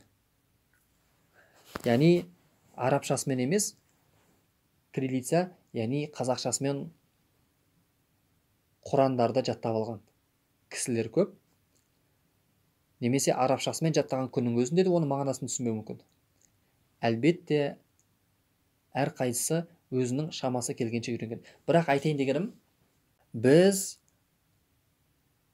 Құранның мағынасын түсінуге әрекет жасауымыз керек. Өйткені Құран не үшін түсті? Және Құранда не айтылды? Құран кімге қатысты? Дейтін болсақ, Құран мұсылманға түсті. Яғни пайғамбарымызға түсті, пайғамбарымыз арқылы мұсылмандарға жетті. Яғни біз айтамыз ғой, бір мемлекеттің конституциясы деп, яғни мемлекеттің ішіндегі ережелер бар, заң бар. Тура сол сияқты мұсылманның өмір сүру заңдылығы. Мен мұсылманмын, Аллаға сенем, оның елшісіне сенем, оның кітабына сенем, өлгеннен кейін қайта тірілетіндігіне сенем. Яғни өзімді мұсылманмын деп есептейтін адам болатын болса, мұсылманның өмір сүру қағидасы. Құранды оқысақ, Құранның ішінде барлығы бар. 25 пайғамбардың өмірбаянын бізге үлгі ретінде келтірген. Біз адамдарға дінді жеткізу барысында неше түрлі қиындықтар, неше түрлі кедергілер болады. Мысалы, ілім алу парыз дедік. Ілім алу парыз. Кітап оқу керекпіз. Іздену керекпіз. Сұраққа жауап іздеу керекпіз. Ал енді осы ілім алғаннан кейін оны басқаларға жеткізу деген нәрсе бар. Мысалы, сіз намаз оқып жүрсіз, намаздың парыз екенін білдіңіз, енді қасыңыздағы досыңызға, не жақыныңызға намаз оқы деп айту міндет болады. Яғни жақсылыққа шақыру, жамандықтан қайтару мұсылманның және бір парызы. Намаз оқу парыз болатын болса, ілім алу парыз болатын болса, тура сол сияқты тағы да парыз нәрсе бар, жақсылыққа шақыру, жамандықтан қайтару. Енді парыз деп айтып жатырмыз. Парыз деген не? Парыз дегеніміз Алланың міндеттеген, Алла тағаланың құлдарына жүктеген нәрсесі. Істесең сауап болады, істемесең күнә болады. Біз намаз оқымасақ күнә болады, Алла сақтасын, дозаққа түсіп кетуі мүмкінбіз. Өйткені парызды тастадық, Алланың бұйрығына қарсы шықтық. Намаз оқымағандар дозаққа түседі. Құранда мә салакакум фис-сақар қалу ләм наку минал мусаллин. Сендердің дозаққа түсулеріңе не себеп болды деп дозақтағы періштелер дозаққа түскендерден сұраған кезде, қалу, олар айтады дейді, ләм наку минал мусаллин. Біз намаз оқымайтын едік. Намаз оқымайтындардан едік. Яғни намазды тәрк ету, намаз оқымау, Алла сақтасын, тозаққа түсу қаупі бар екен. Сондықтан намаз парыз, әрбір мұсылманға, бәлиғат жасқа толған ақыл есі дұрыс адамға намаз оқу парыз болады. Күнде 5 уақыт намаз оқу. Енді осы намаз парыз екен ғой деп, Алладан қорқып, Аллаға итағат етіп, Аллаға бойсынып намаз оқып жүрген болатын болсақ, намаз не үшін оқисың деген сұраққа, ол намаз парыз ғой деп айтатын болсаңыз, ілім алу да парыз. Тура сол сияқты. Ілім алу да парыз. Кітап оқыңыз, ізденіңіз, Құран үйреніңіз, оның мағынасын түсінуге тырысыңыз. Тура сол сияқты жақсылыққа шақыру, жамандықтан қайтару да парыз. Сіз намаз оқып жүріп, мешітке барып жүріп, мен мұсылманмын деп Алланың бұйрықтарын шамаңыз келгенше орындап жүрген болсаңыз, соны қасыңыздағы достарыңызға, туыс туғандарыңызға, жақындарыңызға да айту парыз болады. Айту парыз. Айтпасаңыз, Алла сақтасын, күнә болады. Мысалы, сіздің ініңіз бар, туысыңыз бар, жақыныңыз бар, досыңыз бар, ол арақ ішеді, ол ұрлық жасайды, ол жаңағы күнә жасауы мүмкін. Сіз оған арақ ішпе, арақтың зияндығын айтуыңыз керек, арақ ішпе деп айтуыңыз керек, әке шешеңе жақсылық жаса деп айту керексіз. Ешқандай адам баласына зиян тигізбеу керекпіз деп айту керексіз. Неге? Өйткені пайғамбарымыз не деді? Мұсылман деген кім деген кезде, тілімен де, қолымен де ешкімге зиян тигізбеген адам дейді. Өтірік сөйлеме, ғайбат айтпа, өсек айтпа, біреуге жала жаппа деген сияқты. Былайша айтқан кезде жақсылыққа шақыру және жамандық күнәдан, жаман істерден тыю әрбір мұсылманға парыз. Тек қана имамдардың, немесе медресе оқыған, университет оқыған дін адамдарының істейтін жұмысы емес. Тек қана әрбір мұсылман жақсылыққа шақыру керек. Әрбір мұсылман жамандықтан қайтару керек. Мен де, сіз де, ол да барлығымыз әке шеше бала шағасына үйрету керек, достарына үйрету керек, жақындарына үйрету керек. Сондықтан осының барлығын біз ескеріп, өмір сүріп жүрген ортамызға, адамзат баласына пайдалы болсын деп, жақсылықпен не істеуіміз керек? Жарысуымыз керек. Алла Тағала баршамызға екі дүние жақсылығын, екі дүние бақытын нәсіп етсін. Біздің күнәміз көп. Біздің күнә қателіктеріміз өте көп. Субханалла. Қателеспейтін кемшілігі жоқ, ол тек қана әлемдердің Раббысы болған Алла ғана. Алла Субханаһу ва Тағала бізді жоқтан бар етіп жаратты. Қаншама шексіз нығметтерді бізге берді. Жоқтан бар етіп жаратқандығысы бар. Дүниеге әкелгеннен кейін бізге 12 мүшемізді сау етіп, және осы күнделікті жұтқан ауамыз, күнделікті ішіп жеп жатқан тамақтарымыздың санын есептейтін болсақ, оны бір Алла біледі. Оның құнын қаншалықты екендігін біз біле бермейміз. Аллаға сансыз мақтаулар болсын. Және сөйте тұра біз күнә жасаймыз. Аллаға қарсы күнәлар істейміз. Адамның денесінде сауап жинайтын жерлері бар, және сондай-ақ сол денесімен күнә жинайды. Пайғамбарымыз Мұхаммед саллаллаху алейхи ва саллям осы адам баласы жайында, біз жайында айтқан хадисі бар. Ан Анас ибн Малик радиаллаху анху қал. Пайғамбарымыздың сахабасы Анас ибн Малик, Алла Тағала ол кісіден разы болсын, былай дейді. Қала Расулаллахи саллаллаху алейхи ва саллям, пайғамбарымыз, оған Алланың игілігі және сәлемі болсын, былай деп айтқан екен. Күллу бани адама хаттаун. Бүкіл адам баласы қателесуші. Бүкіл адам баласы қателесуші. Ва хайрул хаттаина тауабун. Және сол қателескендердің ішіндегі хайырлысы тәубеге келгендері дейді. Демек, байсың ба, кедейсің ба, білің бар ма, жоқ па, имамсың ба, имам емессің ба, еркексің ба, әйелсің ба, мейлі кім болса да, ол адам болса егер, ол қателеседі. Міндетті түрде қателеседі. Өйткені ол қателесу адамға тән қасиет екен. Алла Субханаһу ва Тағала адам баласын сондай кемшілікпен жаратқан. Бір айтқан кезде бұл өмір сынақ. Ал сынақтан біз бірде сүрінеміз, бірде өтеміз. Өлгенше осындай сынақтардан өтеміз. Бірақ біз сол қате кемшіліктерімізді түземейінше, сол қателіктерімізді, күнәларымызды жуып өшірмейінше бізге жәннат жоқ. Бізге Алланың рахметі, Алланың мейірімі жоқ. Біз адам болған соң қателесеміз. Біз адам болған соң кемшіліксіз болмайды. Бірақ пайғамбарымыз не деп айтты? Сол қателескендердің, сол күнә жасайтындардың ішіндегі хайырлысы. Яғни бүкіл адам баласы қателеседі екен. Яғни барлығымыз күнә жасайды екенбіз. Бәрімізде кемшілік бар екен. Бірақ біздің кемшілігіміз болса да, біз қателесіп қойсақ та, біз не істеуіміз керек екен? Тәубеге келуіміз керек екен. Сол қателескендердің ішіндегі хайырлысы тәубеге келгендер деп пайғамбарымыз айтты. Біз білуіміз керек екен. Намаз оқи ма, оқымай ма, орамал таға ма, тақпай ма? Яғни тақия киіп, сақал қойып, хиджаб киіп, орамал тағып, намаз оқып, мешітке барып, медресе оқып, діни білім алып деген сияқты осы дін жолында жүрген адамдарды кейбір адамдар сен намаз оқи тұра солай осындай нәрсе істейсің ба деп айтып жатады. Сын пікір айтылады. Дұрыс, айтқан сыны дұрыс, бірақ біз бірінші орында ол адам екенін түсінуіміз керек. Ал адам болғаннан кейін ол қателеседі. Адам болғаннан кейін қазақ айтқандай жаңылмайтын жақ, сүрінбейтін тұяқ жоқ дейді. Ол адам, ол қателеседі.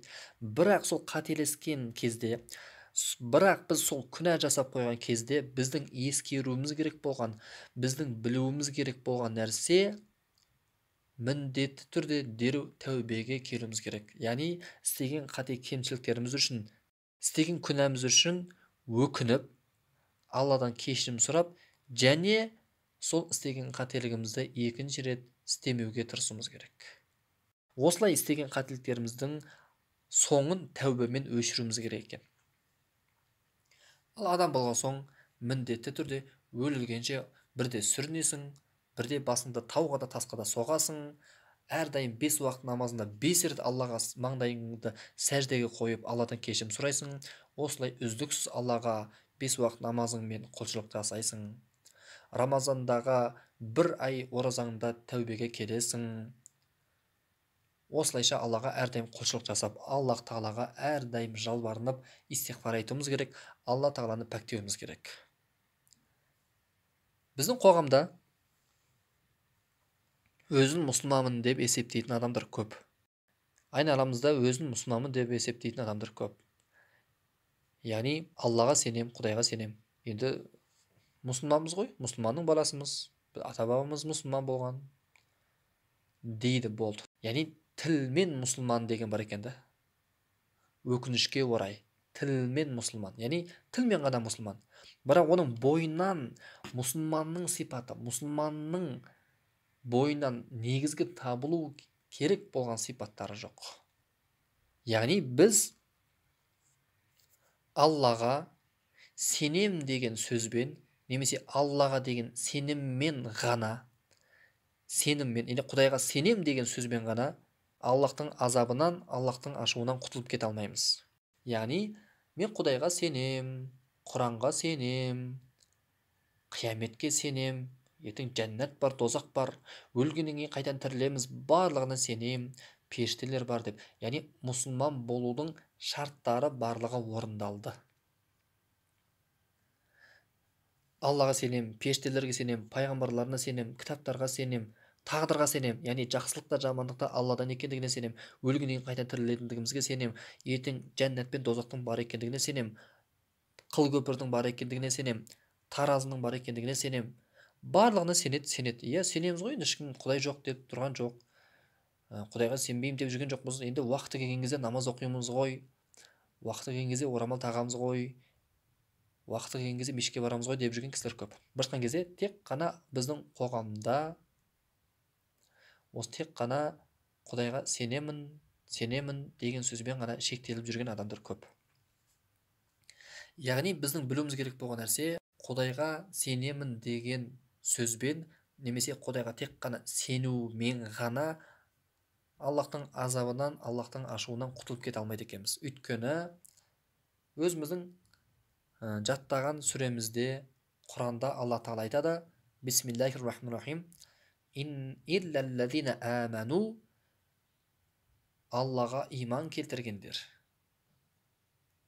Ва амилус салихат, және ізгі амал жасағандар дейді. Басқан кезде осы екі сөзді айтады. Иллаллазина аману ва амилус салихат.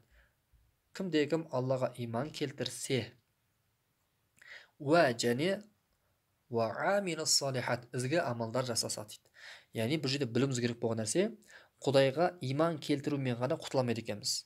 Алла Тағала құтылушылардың, яғни құтылу деген кезде Аллахтың мейіріміне, рахметіне бөленетіндер, және ертең Аллахтың дозағынан, Аллахтың азабынан құтылатындардың сипаты Аллаға иман келтіреді де, және Аллаға бойсынады. Яғни уа амилус салихат, ізгі амалдар жасайды. Ізгі амал дегеніміз Құдайға бойсыну, Құдайдың айтқанын істеу.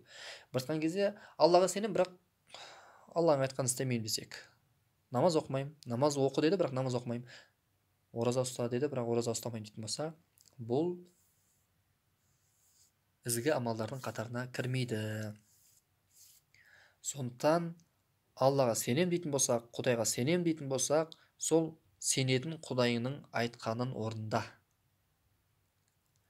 Сонда ғана Алланың рахметіне бөленеді екенбіз. Құдайға бойсыну керек екенбіз. Сами'ана ва атa'ана, естідім, бойсындым. Естідім, бойсындым. Алла айтты ма? Иә, онда істеймін. Бұл Алланың бұйрығы ма? Иә, онда істеймін. Бұны Алла Тағала тиді ма? Иә, онда істемеймін. Алла Тағала ішпе деді ма? Ішпеймін. Жеме деді ма? Жемеймін.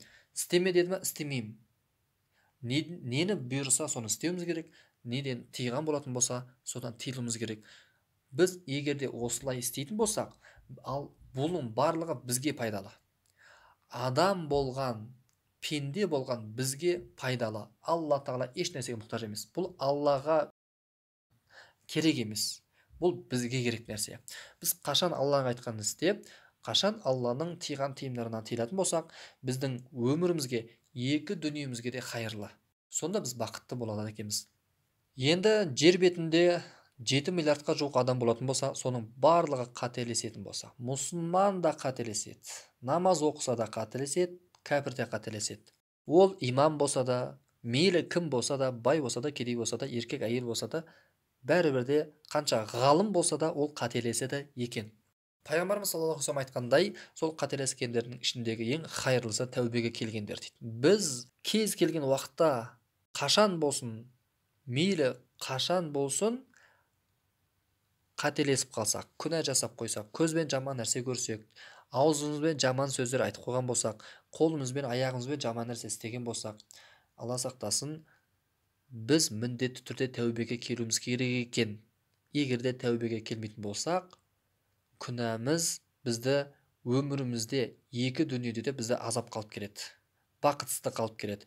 Өйткені Алланың алдында Алланың айтқанын істемей, Алланың бұйрықтарын орындамай тастап қою, және Аллахтың тыйған тыйымдарынан тыйылмау, бұл күнә.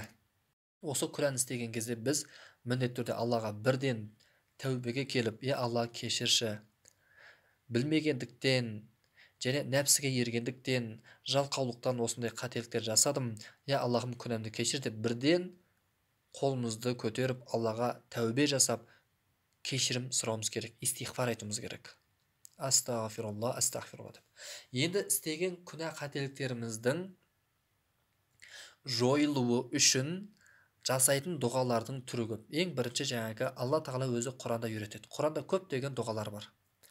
Құранда сізбенен біздің білуіміз керек болған 25 пайғамбардың өмір баянын Алла Тағала келтіреді. Құран Алланың кітабы, Құран Алланың сөзі. Біздің қоғамда айналамызда көріп жүрген достарымыз бар, көптеген адамдар бар, ауылдастарымыз бар. Көпшілігі өзін мұсылманмын деп есептейді, Құдайға сенем дейді. Бірақ сол өздеріңіз ойлап қараңыздаршы, немесе өздеріңіз тексеріп көріңіздер. Мұсылмансыз ба десеңіз, мұсылманмын деп айтады. Білетіндері альхамдулилля мұсылманмын деп айтады, яғни Аллаға шүкір мұсылманмын дейді. Жақсы, олай болса сіз мұсылман болатын болсаңыз, пайғамбарыңыз кім? Мұхаммед. Жақсы, Онда сол Мұхаммед пайғамбардың өмір баянын айтып беріңізші, ол кісі қандай кісі болған, отбасылық өмірде қандай болған, достарымен қандай болған, өмір баянын айтып беріңізші. 63 жыл өмір сүрген болатын болса, қай жерде туылды, қай жерде қайтыс болды, қалай болды, бүкіл өмірінде, яғни бір адамның өмірі, ол адам болған кезде ол Алланың ең сүйікті құлы пайғамбар, ақыр заман пайғамбары. Сол пайғамбарым деп айтып тұрсыз, менің пайғамбарым деп. Сіз пайғамбарым Мұхаммед дейтін болсаңыз, сол пайғамбарымыздың саллаллаху алейхи уассалам өмір баянын айтып беріңізші деп жаңағы кісіге айтсаңыз, ол кісі білмеуі мүмкін да. Оқымаған және естімеген. Жақсы, сіздің дініңіз не? Ислам деп айтады. Ислам жайында айтып беріңізші десеңіз, о да ислам дінінің парыздары жайында, ислам дінінің артықшылығы жайында, оның тарихы жайында, оның басқа діндерден қарағанда айырмашылығы және оның хақ діні екендігі жайында басқаларға дәлелдеп бере ала ма? Айтып бере ала ма осы нәрселерді? Құран, кітабыңыз не деген кезде кітабым Құран деп айтады. Құранның ішінде не айтылған? Құранның ішінде жалпы не жазылған? Қандай нәрселерді айтады? Алла тағала бізге нені бұйырады? Деп сұрақ қойсаңыз, ол кісі мен Құран оқып көрген жоқпын, Құранның ішінде не айтылғанын білмеймін деуі мүмкін да. Немесе ол кісі 3-4 сүре, 10 шақты сүре жатқа білуі мүмкін, намаз оқитын адам болуы мүмкін, бірақ бәрібір де сол оқып жүрген сүресінің, намаздағы сүрелерінің мағынасын білмеуі мүмкін, және оның тәпсірін, түсініктемесін оқып көрмеген болуы мүмкін. Осындай адамдар көп.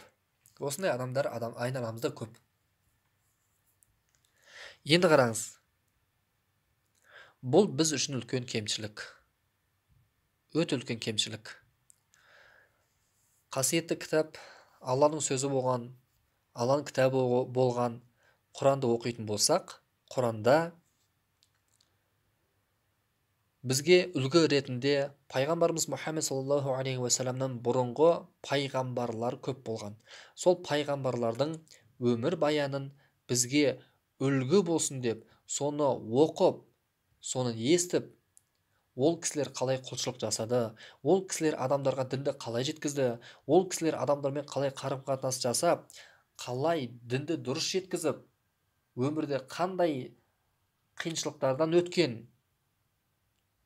деп, сол кісілердің өмір байын оқу арқылы үлгі алсын деп бізге 25 пайғамбардың өмір баяндарын бізге қисса ретінде оқиғаларын бізге жеткізген. Мен сіздерге айтайын, Құранда сол пайғамбарлардың жасаған дұғалары бар. Соның ішінде Юнус деген пайғамбар бар.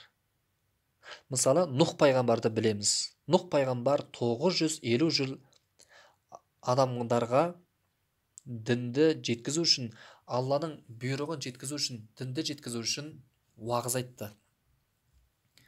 950 жыл уағыз айтқан кезде көпшілігі Нұх пайғамбардың сөзін тыңдамай қашатын еді. Оны Құранда Нұх деген сүреде баяндайды. Сондай-ақ Ибрахим деген пайғамбар болды. Әкесі кәпір болды. Әкесі тасқа сыйынатын еді. Сол әкесіне я әбәти, ла та'абуди шайтан. Әкешім, әке демейді. Я әбәти, әкешім менің. Ла та'абуди шайтан. Шайтанға табынбашы, бұл тасқа табынбашы, бұл Құдай емес қой. Инна шайтана кана лиррахмани асия. Расында шайтан мейірімді Алла тағалаға қарсы шыққан. Ал сен шайтанның досы болма, әкетайым менің деп жұмсақ түрде дінді жеткізген болатын. Иса пайғамбардың өмір баян келтірген. Жүсіп пайғамбардың өмір баяны келтірген. Мұса пайғамбардың, осылайша 25 пайғамбардың өмір баян бізге мысал ретінде келтірген болатын. Соны оқып біз пайғамбарлардың өмірінен үлгі алуымыз керек. Ол кісілер Құдайға қалай құлшылық жасады, ол кісілер дінді адамдарға қалай жеткізді, қандай қиыншылықтардан өтті. Біз соны оқу арқылы үлгі алуымыз керек екен. Соның біреусі Юнус деген пайғамбар. Бұл пайғамбардың өмір баянының қысқа нұсқа айтатын болсақ, Алланың оған сәлемі болсын. Мысалы, Алла тағала бір пайғамбарларды дінді жеткіз деп белгілі бір қауымға, белгілі бір мекенге жіберген кезде қарсы шыққандар көп болды. Нұх пайғамбар уағыз айтқан кезде қарсы шыққандар болды, ал дінге келгендер, Құдайға иман келтіргендердің саны аз болды. Мұса пайғамбарды әна раббукумул а'ла, мен Құдаймын деп айтқан бір патша болған, Перғауын деген. Оның денесі әлі күнге дейін бар. Мен Құдаймын деп айтқан ғой. Ал Юнус пайғамбардың қауымы бір ауыл түгелдей барлығы не істеген? Барлығы Юнус пайғамбардың алып келген дініне иман келтірген екен. Былай айтқан кезде Юнус пайғамбардың ғана қауымы барлығы иман келтіріп тәубеге келген екен. Басқа ешқандай пайғамбардың қауымы барлығы иман келтірмеген. Ал түгелдей иман келтірген қауым Юнус пайғамбардың қауымы екен. Бұл Юнус пайғамбардың оқиғасын қысқаша айтсақ, Юнус алейхиссалам өзінің қауымына, ауылдастарынан дінді жеткізеді. Мен пайғамбармын, Алладан басқа Құдай жоқ деп айтыңдар, Алладан басқа нәрсеге сыйынбаңдар, тасқа сыйынбаңдар, Алладан басқа нәрсеге құлшылық жасамаңдар деп, мен пайғамбармын, ертең өлгеннен кейін қайта тірілесіңдер, ертең жәннат деген нәрсе бар, дозақ деген нәрсе бар, Алла тағала істеген әрбір ісіміз үшін есеп алады деп дінді жеткізеді, уағыздайды. Сол кезде басында не істейді екен қауымы? Сен адасқансың дейді. Осылайша қарсы шығады, мойындамайды. Юнус алейхиссаламның әр түрлі жолдармен уағыз айтады. Бірақ Юнус алейхиссаламды тыңдамайды. Юнус алейхиссалам өзінің қауымына ренжиді. Ренжиді де ескерту жасайды. Егер де сендер менің алып келген дініме кірмейтін болсаңдар, менің сөзіме сенбейтін болсаңдар, Аллаға тәубеге келіп, істеген күнә қателіктерің үшін кешірім сұрап, дереу тәубеге келмейтін болсаңдар, Алла тағала сендерге азап жібереді. Алла тағала сендерді азаптайды деп ескертеді.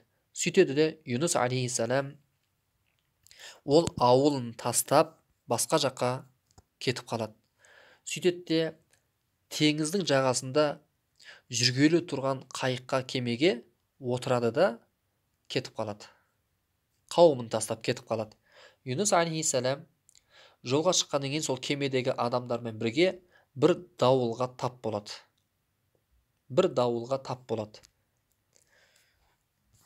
Кеме қатты шайқалады. Кеме қатты шайқалып, төбесіне қара бұлт үйіріліп, сөйтеді де кеменің үстіндегі адамдар ақыры біздің адам саны көп, кеменің үстіндегі адамдардың саны көп, біз арамыздағы біреуі суға қарай секірсін дейді. Сөйтеді де олар жеребе тастайды. Жеребе кімге түсетін болса, сол қайықтан суға қарай секіру керек дейді. Әйтпесе бәріміз өлеміз дейді. Бәріміз үшін біреуі құрбан болу керек деп шешеді. Сөйтеді де Юнус пайғамбар бар, және қасында адамдар бар. Сөйтеді жеребе тастайды, бірақ жеребе қайта Юнус пайғамбарға түседі екен. Бір рет емес, екі рет емес, үш рет емес, қайта Юнус пайғамбарға түскеннен кейін адамдар таң қалып, бұл қалай болғаны? Юнус арамыздағы ең тақуасы, ең мейірімді адам ғой, бұл жақсы адам ғой, бұл қалай болғаны дейді. Сөйтеді Юнус алейхиссалам өзі түсінеді, бұның барлығы не үшін болып жатқандығын. Сөйтеді де қайықтан теңізге қарай секіреді. Ал Алла тағала бүкіл әлемдің Раббысы болған, бүкіл әлемді жоқтан бар етіп жаратқан Алла тағала, адамдардың Раббысы, жануарлардың Раббысы, періштелер мен жындардың Раббысы, жердің үстіндегі және судың астындағы бүкіл жаратылысты жоқтан бар етіп жаратқан Алла тағала. Юнус алейхиссалам қайықтан теңізге секірген кезде кит, үлкен балық келіп Юнус алейхиссаламды жұтып қояды. Юнус алейхиссаламды кеме жұтып қояды. Юнус алейхиссаламды кеме жұтып қояды. Сөйтеді де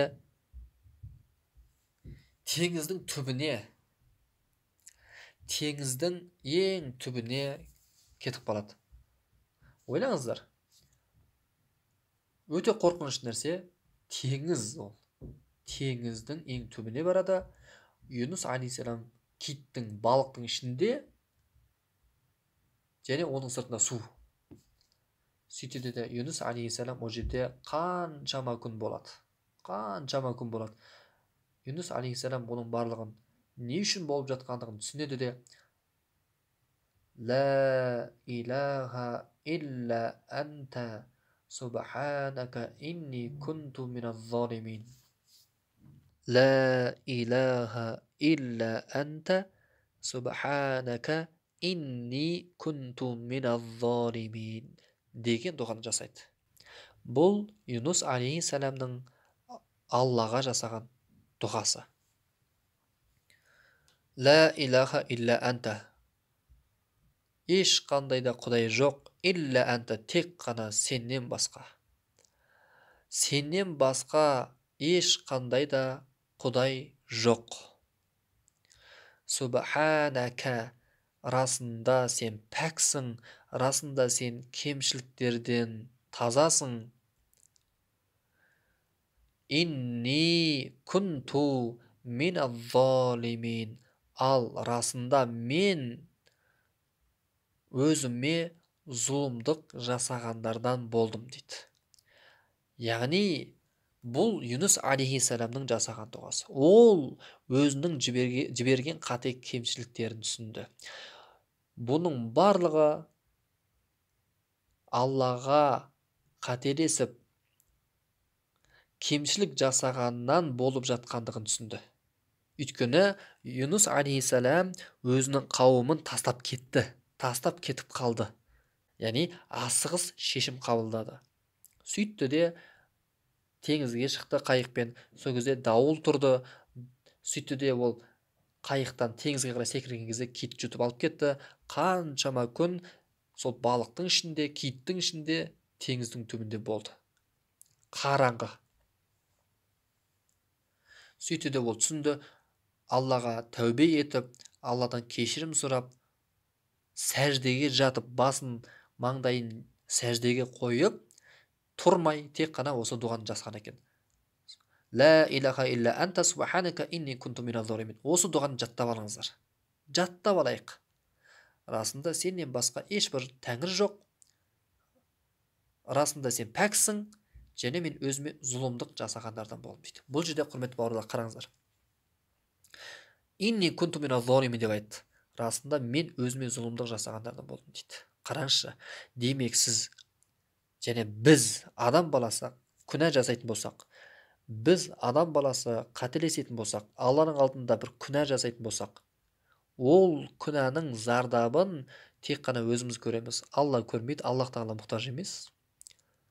Аллаға намаз оқисың ба, намаз оқымайсың ба, Аллаға құлшылық жасайсың ба, жасамайсың ба, мешітке барасың ба, бармайсың ба, Құран оқисың ба, оқымайсың ба, орамал тағасың ба, тақпайсың. Бұның барлығы өзімізге керек нәрселер болды. Пайдасы өзімізге, зияны да өзімізге. Соны Юнус алейхиссалам инни кунту миназ-залимин, расында мен зұлымдық жасап қойғандардан болдым дейді. Яғни асығыс шешім шығарды, сабырсыздық танытты. Сөйтті де өзінің қауымын тастап кетіп қалды. Сөйтті де ол не деп айтты тұр? Сол ісін зұлымдық жасағандардан болдым дейді. Яғни кемшілікті өзінен көріп тұр. Бұл менің кемшілігім, мен қателік жасадым. Я Аллахым, сен пәксің, күнәмді кешір деген сөз ғой. Сондықтан иншалла осы дұғаны жаттап алайық. Әрдайым Аллаға тәубеге келуіміз керек. Бәрібір қателесеміз, бәрібір күндердің күнде шалыс басамыз. Сондықтан иншалла әрдайым Аллаға тәубе етіп дұға жасауымыз керек. Алла субханаһу ва тағала ар-рахман ар-рахим, аса қамқор, ерекше мейірімді. Әл-ғафурун, және ол аса кешірімді. Ат-тауабун, тәубелерді қабыл етуші. Сондықтан істеген қате кемшіліктеріміздің зардабын шеккіміз келмейтін болса, Аллаға тәубеге келуіміз керек. Алладан кешірім сұрауымыз керек. Алла субханаху тағала баршамыздың күнә қателіктерімізді кешірсін. Әрдайым дұға жасайық. Аузымыздан пайғамбарымыз Мұхаммед Мұстафа саллаллаху алейхи уассалам жаным қолында болған Аллахтың атымен ант етем дейді. Мен расында күніге 70 мәрте, 70-тен аса 100 мәрте истиғфар айтам және Аллаға тәубе етем дейді. Пайғамбарымыз Мұхаммед саллаллаху алейхи уассалам астағфирулла, астағфирулла, астағфирулла деп, яғни Алладан кешірім сұраймын деп, Алладан кешірім сұрап 100 мәрте айтам дейді. Күнәсі жоқ пайғамбар. Ал сіз бен біздің күнәміздің қаншалықты деңгейде екенін бір ғана Құдай біледі. Әлбетте біз әрдайым Алладан кешірім сұрауымыз керек. Құрметті бауырлар, сондықтан біз қандай да бір уағыз тыңдаған кезде, қандай да бір ілім алған кезде соны бойымызға сіңіруге тырысуымыз керек. Яғни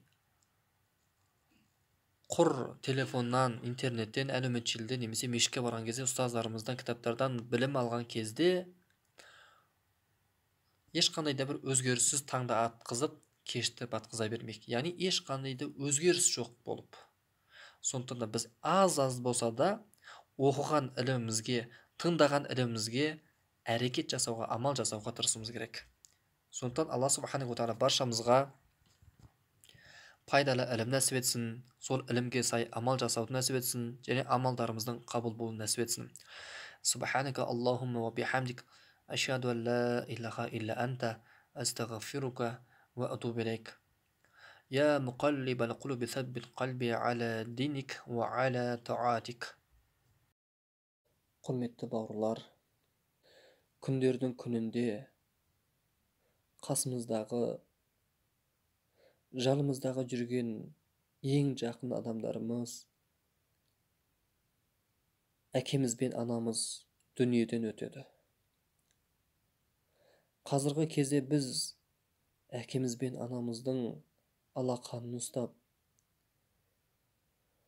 бізге жасап берген тамағын жеп, бізге сатып алып берген киімдерін киіп, күніге үйге келген кезде ата-анамыздың жүзін көріп, күніге күліп ойнап, ештеңені сезбей жүрміз. Бірақ еш нәрсе мәңгі емес. Күндердің күнінде, мүмкін ертең ба, мүмкін бүгін ба, бірақ бәрібір де бұл ащы болса да ақиқат, әкемізден, анамыздан айырылып қаламыз, құрметті бауырлар. Біз қаншама қайтыс болған адамдарды жерледік.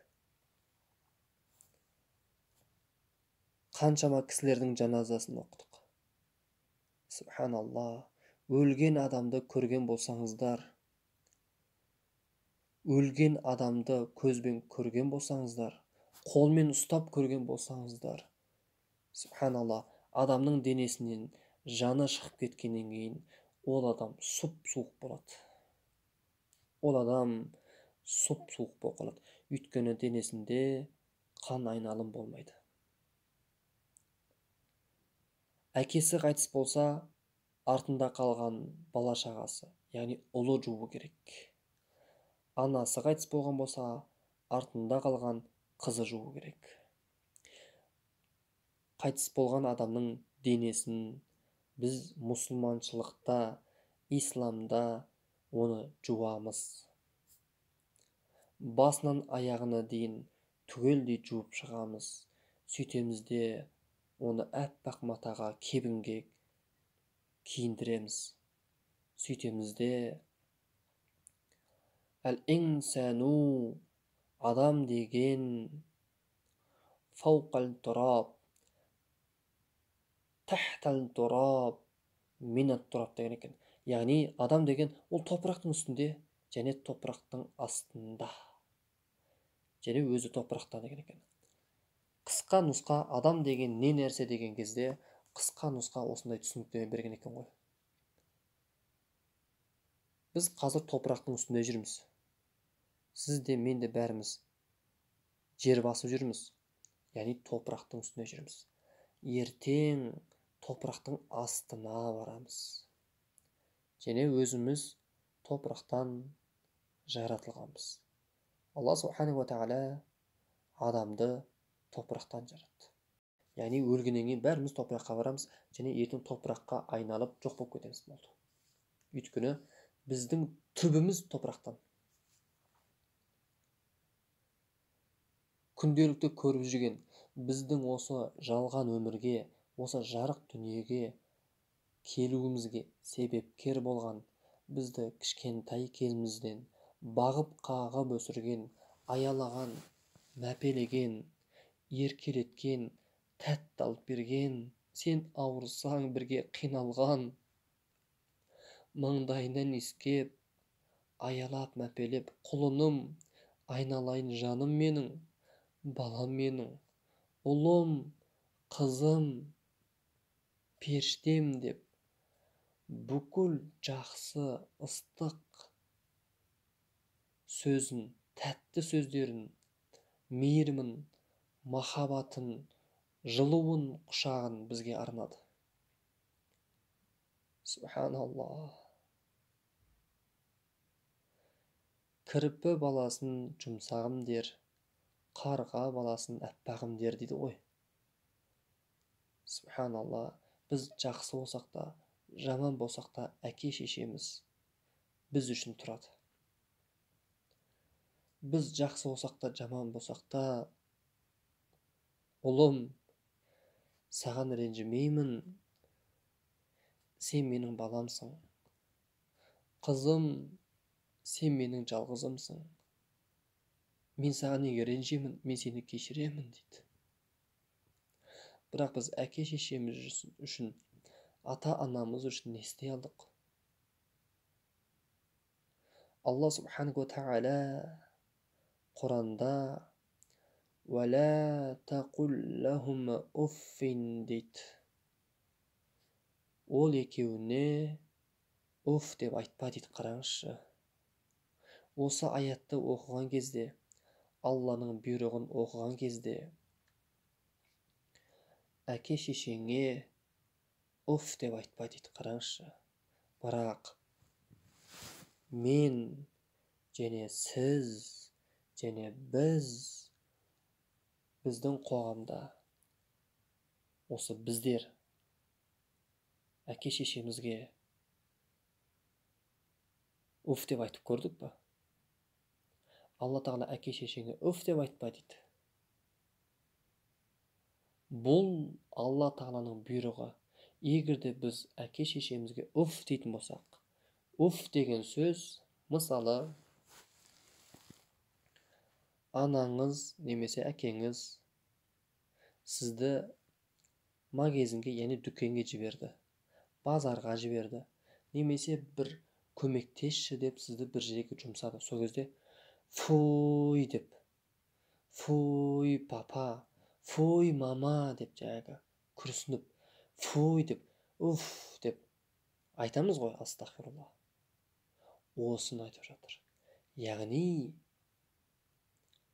әкеміз, анамыз бізге бір нәрсе деген кезде, бізге бір нәрсе істе деген кезде, немесе бізге қандай да бір қарым-қатынас жасаған кезде, әкемізге немесе анамызға кез келген уақытта біз фуй деп, уф деп айтатын болсақ, Алла тағала бұл нәрседен тыйды, біз үлкен күнә жасаған боламыз. Үлкен күнә. Алла сақтасын. Біздер жақсы білеміз. Ата-анаға қарсы шығу, ата-ананы ренжіту, ата-ананың қарғысын алу, бұл үлкен күнәлардың қатарына кіреді. Біз осындай амалдарымызбен қалай ғана жәннатқа кіргіміз келіп жүр. Біз өзімізге сұрақ қояқшы. Жәннатқа барғымыз келеді, дұрыс па? Бірақ субханалла, егер де біз әке-шешемізді ренжіткен болатын болсақ, әке-шешеміз бізден разы болмаған болса, біз осы жасқа келгенше, осы өмірімізде әке-шешемізді разы қылатындай бір жақсы амал жасамаған болатын болсақ, және біз жәннатқа кіргіміз келетін болса, қалай жәннатқа кіргіміз келіп жүр? Өйткені әке-шешемізді разы қыла алмадық қой. Сондай-ақ әке-шешемізді біз қаншама ренжіттік, әке-шешемізді қаншама айғайлаттық, әке-шешеміздің басын ауырттық, жүрегін ауырттық, шаршаттық, сөзін тәрк еттік, айтқанын ұқпадық. Сөйте тұрамыз да жәннатқа барғымыз келеді. Намаздарымызда «Е Аллахым, жәннатты нәсіп етші» деп қоямыз.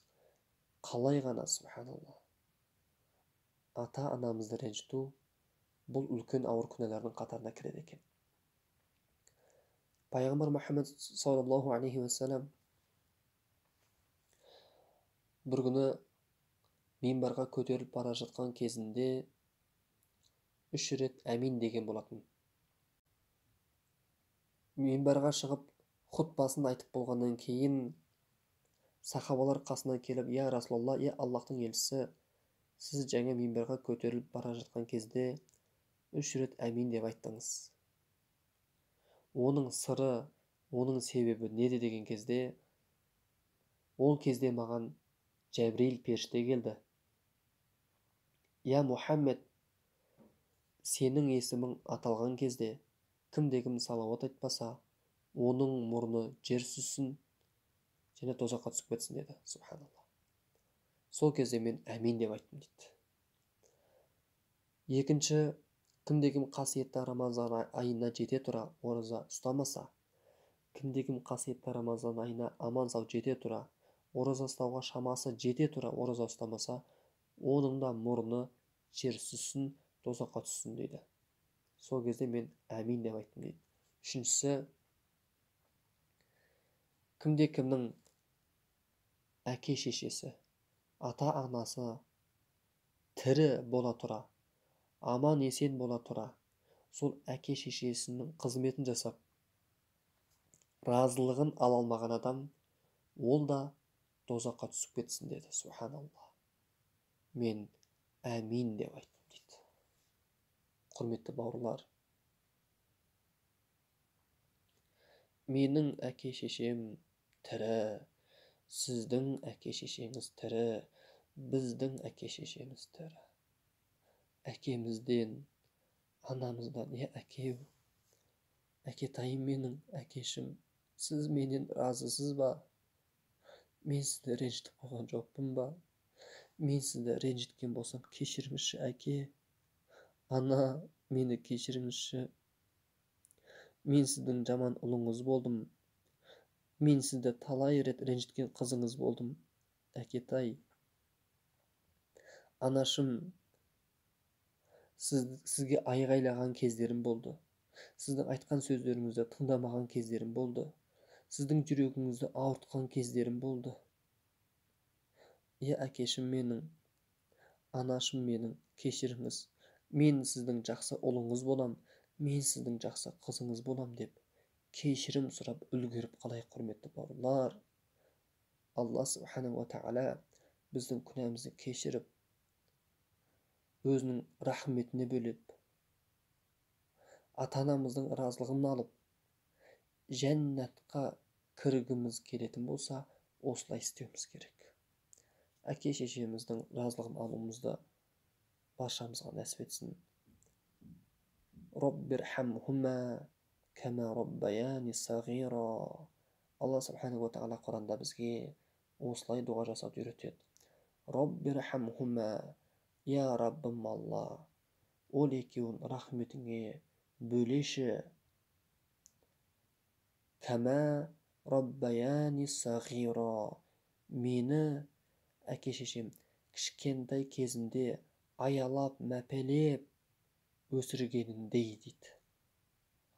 Яғни мен кішкентай болған кезімде әке шешем мені бағып қағып өсіріп, мейірімді бөліп, аялап өсіргеніндей, роббирхамхума, сен де ол екеуін рахметіңе бөлеші. Сен де ол екеуін қартайған шағында рахметіңе бөлеп, мейіріміңе бөлеп, сүйікті құлдарың қатарына қосшы деген дұға екен. Сондықтан осы дұғаны жаттап алайық, жазып алайық, намаздарымызда таңертең кеште әрдайым әке шешеміз үшін дұға жасайық. Өйткені ата-анамыз біз үшін жылап Алладан дұға тілеген. Сізбенен біз өмірде жоқ кезде, е Алла маған ұл нәсіп етші, е Алла маған қыз нәсіп етші деп Құдайдан сұраған болатын. Алла нәсіп етті. Біз осы өмірге келдік, және біз өзіміз тамақ іше алмай, өзіміз киім кие алмай, біз сүйе алмай, біз жүре алмай, кішкентай болған кезімізде, еш нәрсеге дәрменсіз болған кезімізде біздің қызметімізді жасап, астымызды жуып, боқ сідігімізді жуып, тазалап, түн ұйқысын 4 бөліп, үйге тоқтамай жұмыс істеп әкеміз, оны сіздер 5-ке жақсы білесіздер. Бала шағаның қадірін ата-ана болған кезде түсінесің, ал ата-ананың қадірін ата-ана болған кезде түсінесің дейді. Яғни бала шағаның қадірін ата-ана болғанда түсінесің деген кезде, әке шеше болған кезде баланың қадірін, кішкентайдың қадірін түсінесің. Ата-ананың қадірін ата-ана болған кезде түсінесің. Яғни әке шешеңнің бала үшін қалай қиыншылық көріп, қалай қиналатындығын өзіміз әке шеше болған кезде, өзіміз ұл бағып, қыз өсірген кезде әке шешеміздің қалай қиналғандығын түсінеміз дейді. Құрметті бауырлар, Алла субханаху ва тағала баршамыздың күнә қателіктерімізді кешірсін. Әке шешеміз тірі тұрған кезде ол кісілердің қызметін жасап, батасын алып, разылығын алуды нәсіп етсін. Бірақ ертеңгі сол күн келеді, әкеміз дүниеден өтеді, анамыз дүниеден өтеді, бірақ сол кезде жағдайымыз қиын болады. Бекерден бекер жылап еңіреп, көзімізден жасымыз ағып қиналып қаламыз. Ол ақиқат нәрсе. Сондықтан әкеміздің алақанын ұстап, анамыздың алақанын ұстап, оларды ренжітпей қызметін жасайық. Оларға дауыс көтермейік, айғайламайық. Өкініп қаламыз, құрметті бауырлар. Сондықтан Алла субханаху ва тағала баршамыздан разы болсын. Жоғарыдағы айтқан дұғаны жаттап алыңыздар. Оны Алла бізге үйретті. Роббирхамхума кама роббаяни сағира.